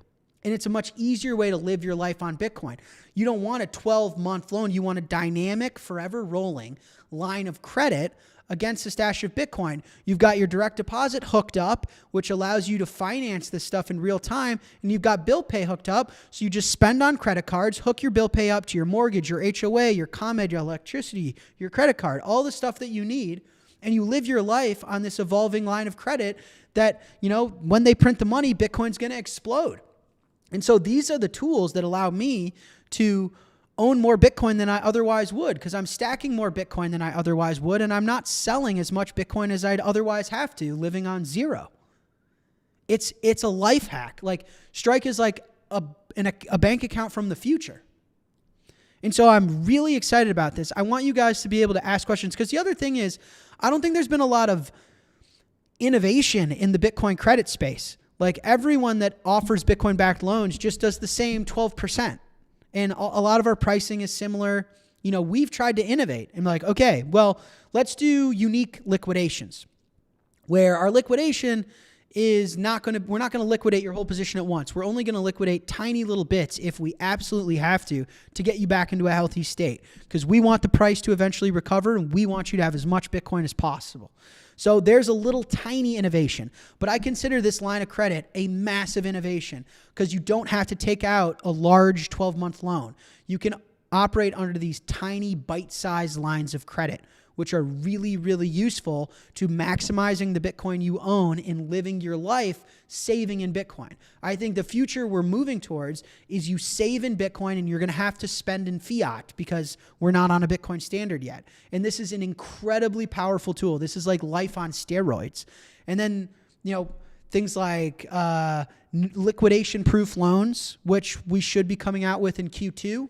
So we'll have a loan. It's going to cost you more, because, obviously it's a lot more work for us to provide for you, but we'll offer you a loan where there's no such thing as liquidation at all. So we're going to come out with more and more and more and more innovative stuff. Really, really excited about it. Really excited about it. So anyways, if you guys have questions about this, I'd be really curious to know, because I'm going to start recording all the content and writing the blog posts and stuff to promote it. And I'm kind of curious, like, does it make sense to you guys? Do you understand it? What would be useful? Do you want to see a tutorial of how I use it and how I live my life? Or just like, let me know what you guys think and what would be the most useful for you. And then 21, I know many of you are going to hate it, but we're working on announcing stuff. It's difficult. I mean, in the public markets, it's difficult. Obviously, listen, here, like what I'll say is, like, obviously if I could rewind time, I'd do so much differently. There's no doubt about that. And I own that entirely. I mean, here's something else I'll say. I find it interesting that there are entrepreneurs out there and CEOs out there that try and take shots at me. And I get it, because a lot of people's marketing strategies are to convince everyone that I'm a bad person or that I'm a criminal or that my products suck. It's like, that's literally their marketing strategy, is be like, use us because Strike is this, this, and this, or because Jack is this, this, and this. And so that's how they market their products. But building stuff is hard. And like, there's a lot of entrepreneurs and CEOs out there that know that. And so, yes, like if we did not do this order of operations perfect, there's no doubt about that. If I could rewind time, I would have done a lot differently. But I mean, I stand 10 toes down, and like, there is no equity at this price level I'd rather own. I am balls deep in what we're building. I mean, we're trading at like a 27% discount to the Bitcoin on our balance sheet, which doesn't make any sense. You've got myself, Tether, and SoftBank in over 43,000 Bitcoin, and it's trading as if Bitcoin's 47K, which, whatever. I mean, hey, I would love to announce stuff we're working on and then buy our own stock back. I mean, I would be buying our own stock personally if I was allowed to. I'm not allowed to right now. So, I mean, if you guys want to keep it this low, that's fine. I'm a buyer when I'm allowed to be a buyer. But yeah, I mean, when you put Tether, SoftBank, and I all on the same team, and you guys know how we feel about the market and Bitcoin treasury companies and stuff. Bitcoin treasury companies are fine. They can exist, and we'll see how well they do. We believe in having a Bitcoin treasury, one of the biggest in the world, and an incredible Bitcoin company. And so, yeah, operating in the public markets is tough, man. I've learned a lot. But green pastures ahead. Skies are blue. I'm pumped. I really am. And I'm at the point where I've taken such a beating that like you can't hurt me anymore. You keep throwing punches and you're like, man, this guy's not flinching anymore. You guys can, I mean, I read every troll. I bookmark them all. Like I said, I'm a psychopath. It gets me going. It really drives me. I'm a psycho. And I'm just very excited for what we got cooking. That's all I can say, though. And for some of you that's frustrating, sorry. I'm just following the rules. All right, let's do some Q&A. Longer episode, but I don't know. You guys asked for the longer episodes. So that's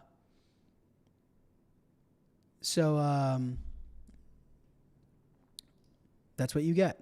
You want long episodes, you get long episodes. Okay, let's see here. Oh, I'm supposed to blow my face up.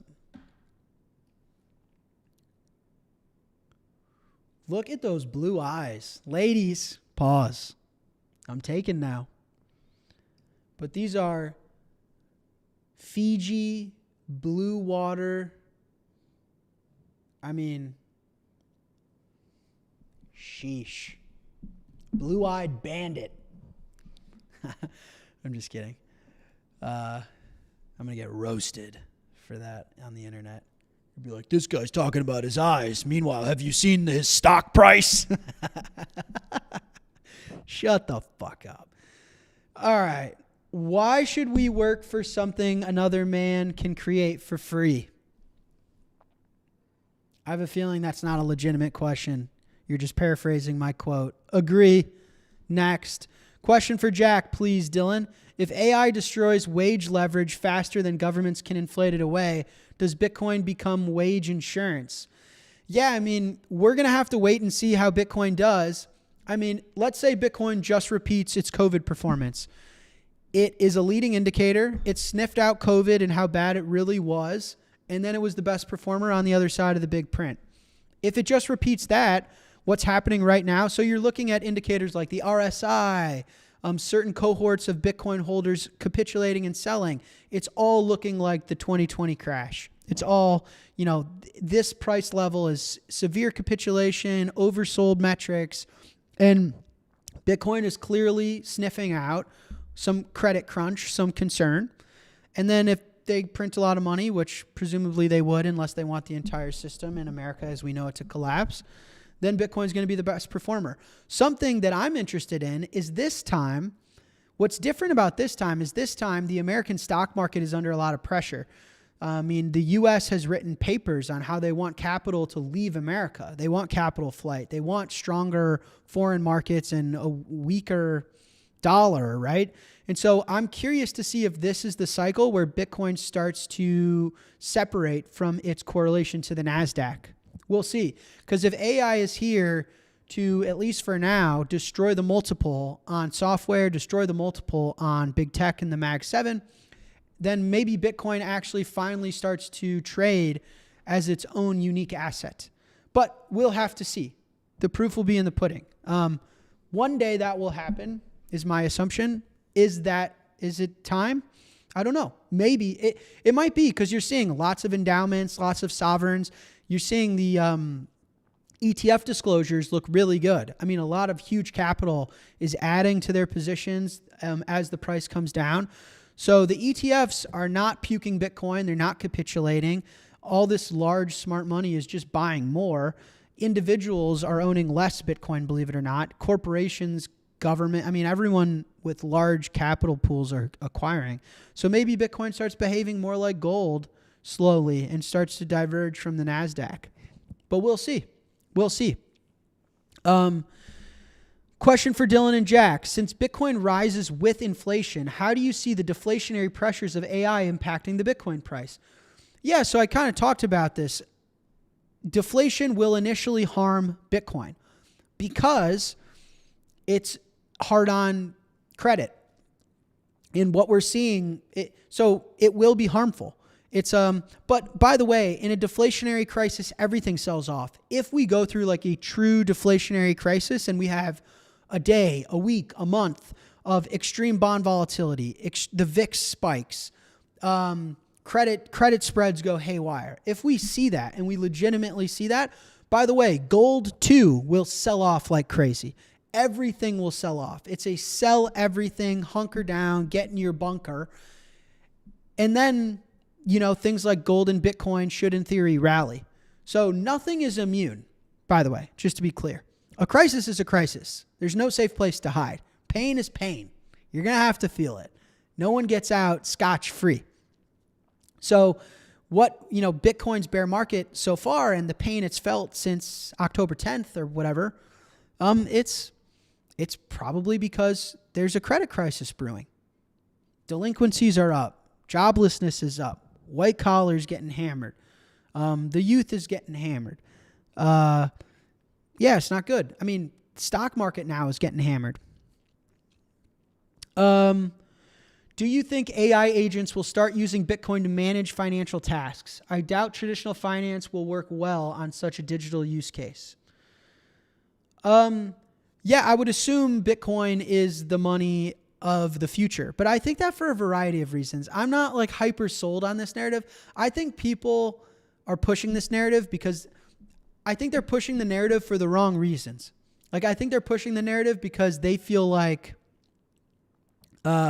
mainstream media and the legacy financial system is going to eat it up. Like they're tweeting like, imagine what currency Claudebot is planning on using. Nobody, like, come on, guys. Like, nobody actually gives a fuck. Like, if your Claudebot is like sending each other micropayments for what? For shit posting? Like for deleting all of your fucking hardware data? Like, I don't know. Obviously, yes. I think in a future where AI agents need to transact, they will use Bitcoin because they don't need permission. How would an AI agent sign up for Strike, sign up for a bank account? Like, it's impossible. They can't use JP Morgan Chase. They can't use, so they will need programmable money. And most importantly, they will need money where they don't need permission. People say, oh, they'll use stable coins. Will they though? Because what if there are AI agents that are doing all sorts of AI shit for kiddie porn? Are stablecoins going to be used for that use case too? So AI, stablecoins, just to be clear, guys, you guys need to know this. You need permission to use stablecoins. In case you didn't know that. There's a lot of things people don't know about stablecoins. Like, they didn't invent yield on cash. And they also, they are permissioned money. They're just different versions of dollars. So when people say like AI agents won't use Bitcoin, they'll use stablecoins. Okay, we'll see how well that goes until USDC sanctions a bunch of AI agents.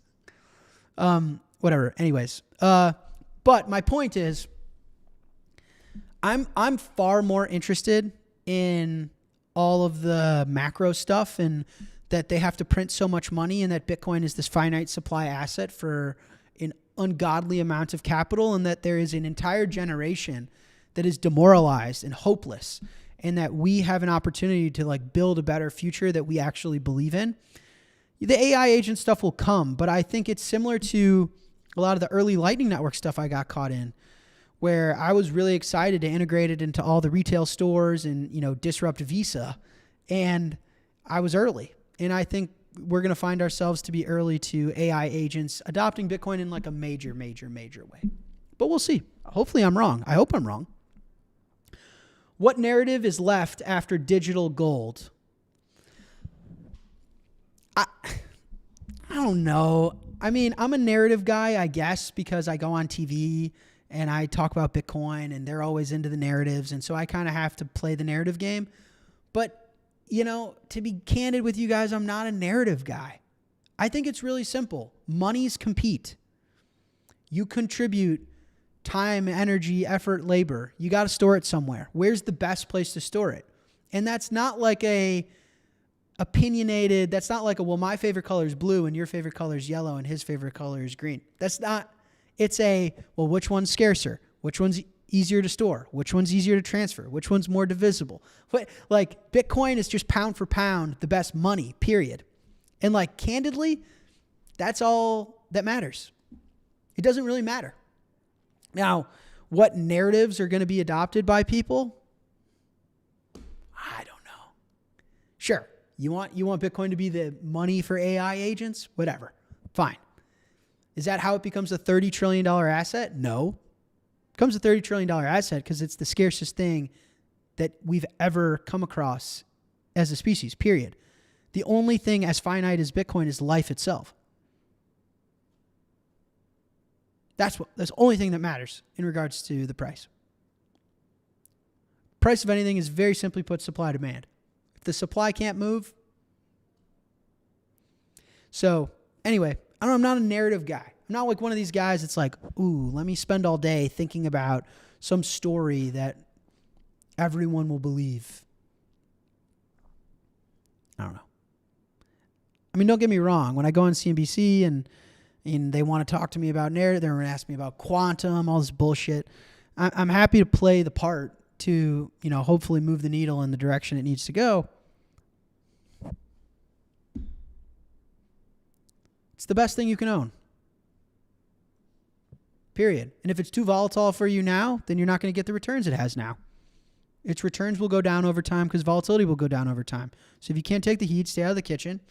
You can't take the volatility, you don't get the returns. Eventually, everyone will own Bitcoin. Will that be within my lifetime? I'm not sure, but I don't know. It's just the best money. It's as simple as that. You said Bitcoin-backed loans in Europe would have a 10K minimum, but in Portugal, it's still 75K. Will that limit drop soon? When you launch a BTC line of credit, will Portugal be included in the rollout? Not all of our European countries have 10K. Unfortunately, Portugal is obviously one of the ones that did not get the 10K. It's just difficult, man. It's regulations. It kills me. I wish everything I built, I could just give to whoever wanted it. Imagine that world. Imagine a world where, I could just build stuff and whoever wants to use it could use it. Instead, I'm I got to get permission to take a piss. It's crazy. I mean, in the public markets, who knows? They're going to end up needing my blood panel. It's crazy. So yeah, I'm sorry about that. The Portugal regulators and regulations are different, and it doesn't mean we're not working on it. It's safe to say that if I don't serve you as a customer today, I'm working on it, whether that's limits, opening an account, lending. So we're working on it. I'm sorry about that. And the line of credit is going to be US first, but we're going to try and get it same as all of our other products. We try and start small, do some testing, ensure that the product quality is high. We don't want to launch something that gives people issues. That's not worth it. Low time preference. So we'll launch it in a few select US states starting next week probably. And then we'll go from there. And our goal will be to get it to, of course, Europe and the rest of the world as fast as possible. Question. Hey, Jack, when can we expect to have yield on cash account available? I'm so ready to dump my savings account. No timeline at the moment, but it's a top priority, super top priority. It's a little bit more complicated than you'd think. So taking us a little bit more work to get it to a place where we can start to have a timeline and tease it a little bit more. But it's coming. Hopefully within the coming months. It's certainly not like at the end of this year. Now, no promises. Obviously, there's only so much I can control. But from what I can tell and the progress we've made already, it should be fairly soonish. Fairly soonish. Question for Jack. Why, for Bitcoin-backed line of credit, would there be minimums when it's secured by money? There's platforms like Lava, Well, lava's not legal. They're not doing legal things. Yeah, I mean, listen, it's hard to be compared to other companies that aren't following the rules.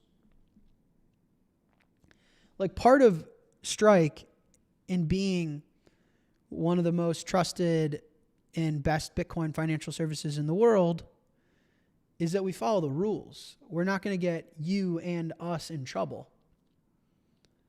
Nobody wants that. And so, can't speak for other companies, but we follow the rules.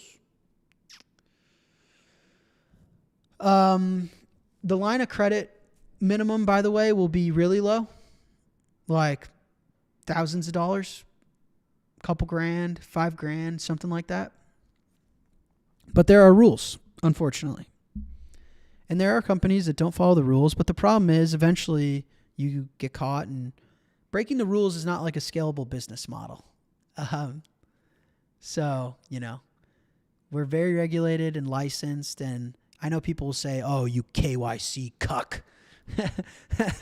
But, I mean, what do you want me to do? I can't change the world from a prison cell. I can't build you guys products and have fun on this show sitting behind bars. So I got to follow the rules, and I can only make progress moving the world in what I think is the right direction by following the rules. So, yeah, that's all I'll say. Dylan, will Strike be offering checking and savings accounts with debit/credit cards? Bitcoin businesses don't have a Bitcoin bank option to run these services. Businesses need access to these services. Eventually, we will. It's not something we're actively focused on at the moment. And one of the primary reasons for that is because I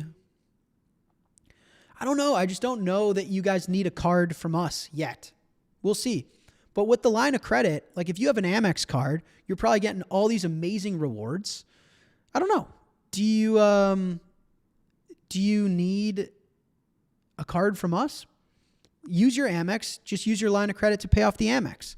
So you've got direct deposit. You can pay bills. You can buy, sell Bitcoin. You got a line of credit, termed loans. You're good. You should be good. We'll see though. Like, you guys will use the service, and then if it's not giving you what you need, we'll build whatever you want. But I'm curious to see if people use it correctly. I don't think you need a card from us. I don't know why. I don't know. If card is such a fiat product, I'll build it if I have to. But still want feedback from you guys on that one. I'm not sold. Jack, simple question. Does Strike run its money transfer transactions primarily on Tether or Bitcoin? Bitcoin? We don't run anything on Tether. I mean, we support USDT in the version of Strike. So you guys that are using Strike in America, in UK, in EU, you're using Strike that has support for either the dollar or the euro or the pound, wherever you are, your jurisdiction. Strike in Latin America and in Africa, instead of their local currency, it has Tether, because people in Nigeria, they don't want Naira. They want USDT. So we support USDT like that, but our money transfers, like our Send Globally product, our cross-currency stuff, it's all on Bitcoin. Now, people try and lie about me all the time. And I know that that's a frequent lie. Like, Jack's friends with Tether and he's secretly running his company on Tether. No, I'm not. Question, when will Michigan be available for the line of credit product that you'll launch? Michigan will not be one of the first states, but it could be weeks after. It could be whenever we want. We're going to roll it out semi-selectively and just see how it goes first, because I'm not sure people understand it. I'm really curious how people are going to use it. I want to make sure it's an unbelievable experience, like the one that I've been bragging about. And then I'm just going to flip the switch, turn it on everywhere.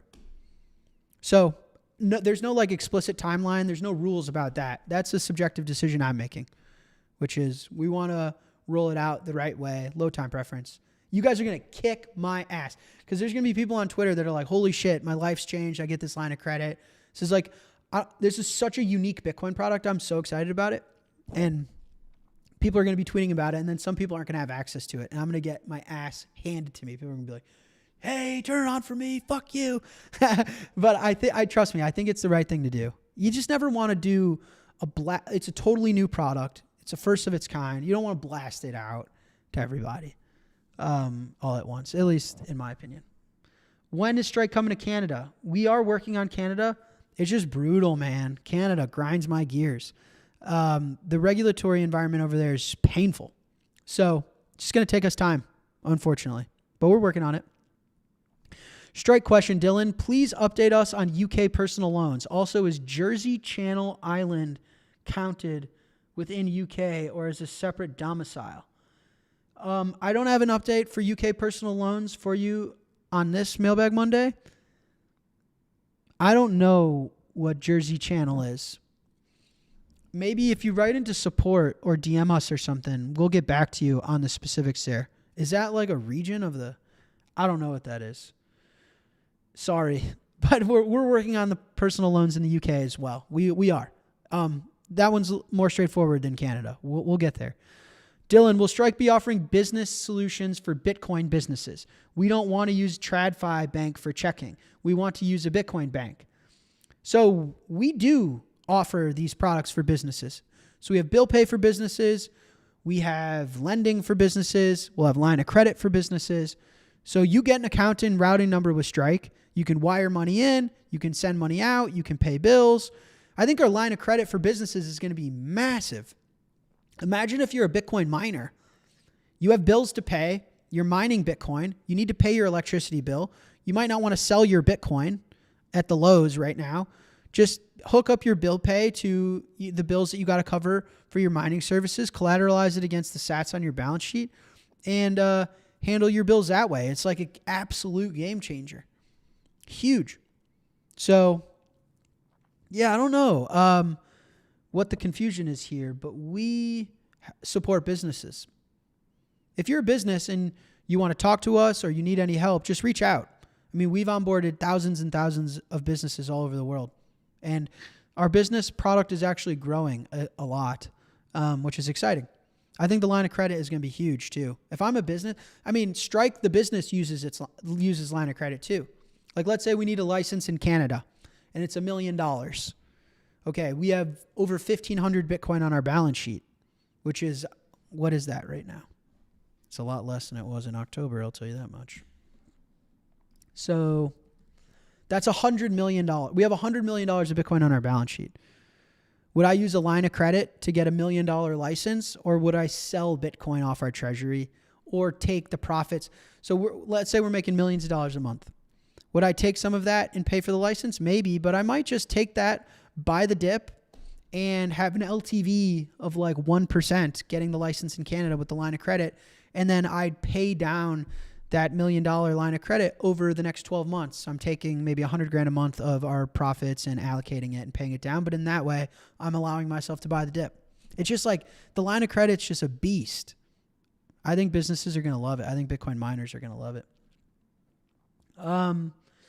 If my state is slow to allow lending, Washington, would you expect it to be slow to approve the line of credit? No. No. We'll get you. No, shouldn't be. Hey, Jack, question for Strike. I see an extra layer pin protection before hitting send or withdraw. It would be nice to have that layer so that I can send larger UTXO to cold storage.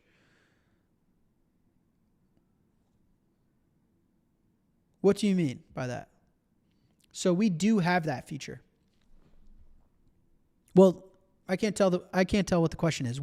So you see the feature. I see an extra layer pin protection. Yeah, so we have this feature where if you guys want extra security on your account, you can do it where you need to enter the pin or do some form of authentication to send Bitcoin off the app if you want. If you want that level of security, we have that. So if you need that, you can just turn it on in your settings. Okay.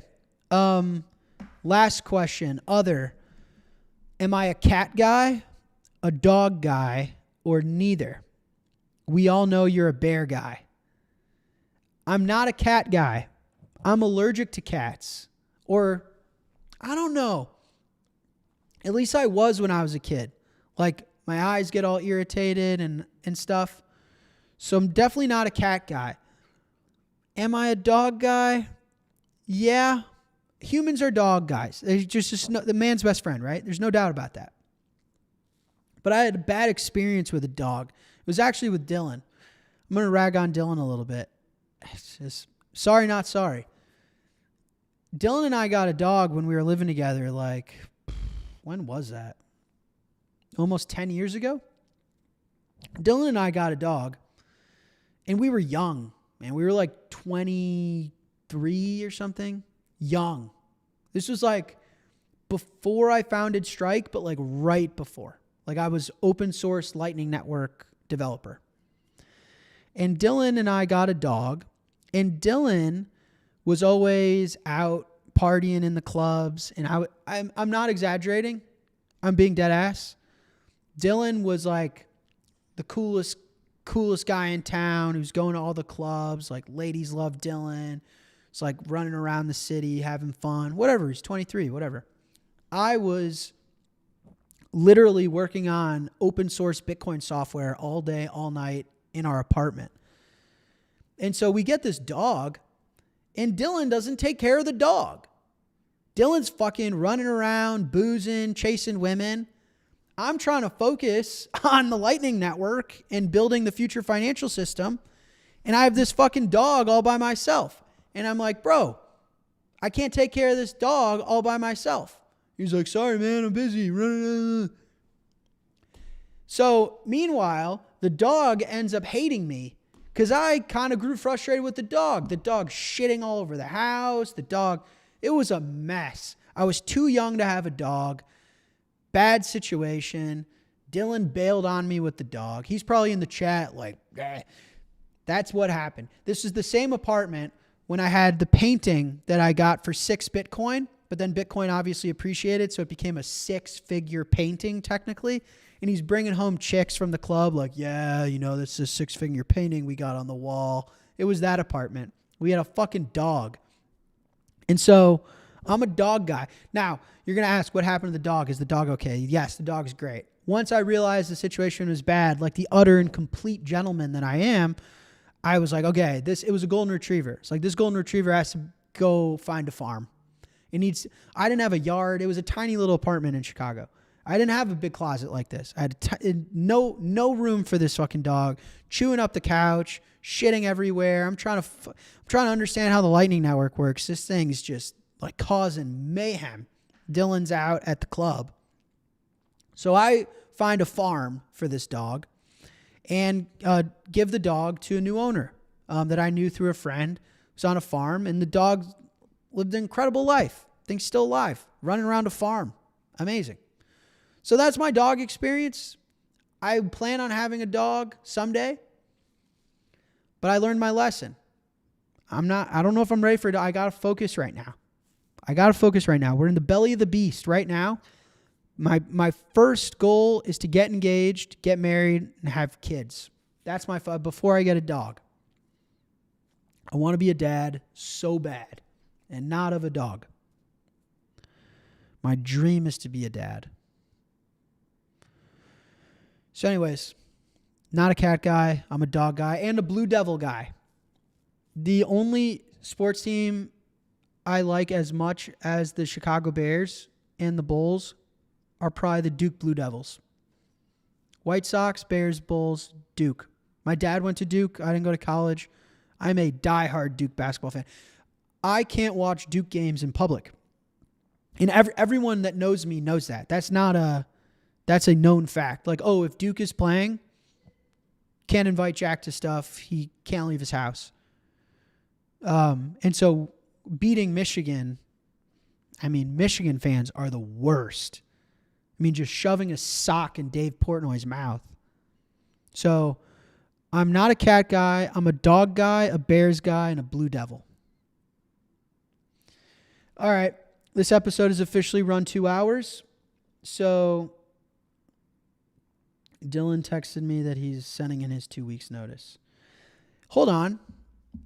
Which part of that would you push back on, Dill? It's not an insult. God forbid your friend gets on a show with 50,000 subscribers and says you got a lot of chicks and we're running around having a good time. God forbid.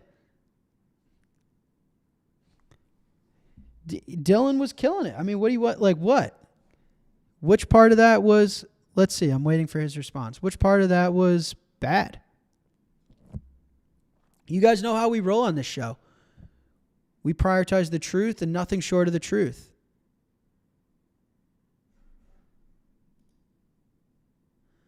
Dylan said he took care of the dog, walked him every day after work, and he loved Dylan. Yeah, debatable. Debatable that, whatever. Waste of time for the internet.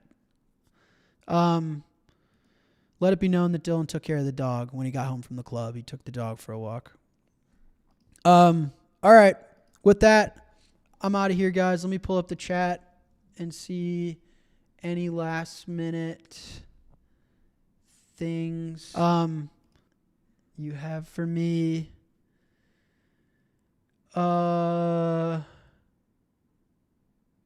Nothing. All right, guys. Jack could have said Dylan was bringing dudes back to the apartment. See, that's what I'm saying, guys. You can't be so cynical. God forbid your boy says, yeah, when we were living together, he was running around, chasing tail, having a good time. What I could have said is Dylan was running around. No. The dog's name was Finn, after Hal Finney. All right. I'm out of here. I'll see you guys next week. As always, leave comments, questions in the comments section. I read them all. Just let me know how I can make the show better. Was this too long? Did the topics resonate? Did it make sense? What do you think of our line of credit product? How can I help you? And with that, I'm out of here. Peace and love. Take care of yourselves. Turn on your DCAs. Bye.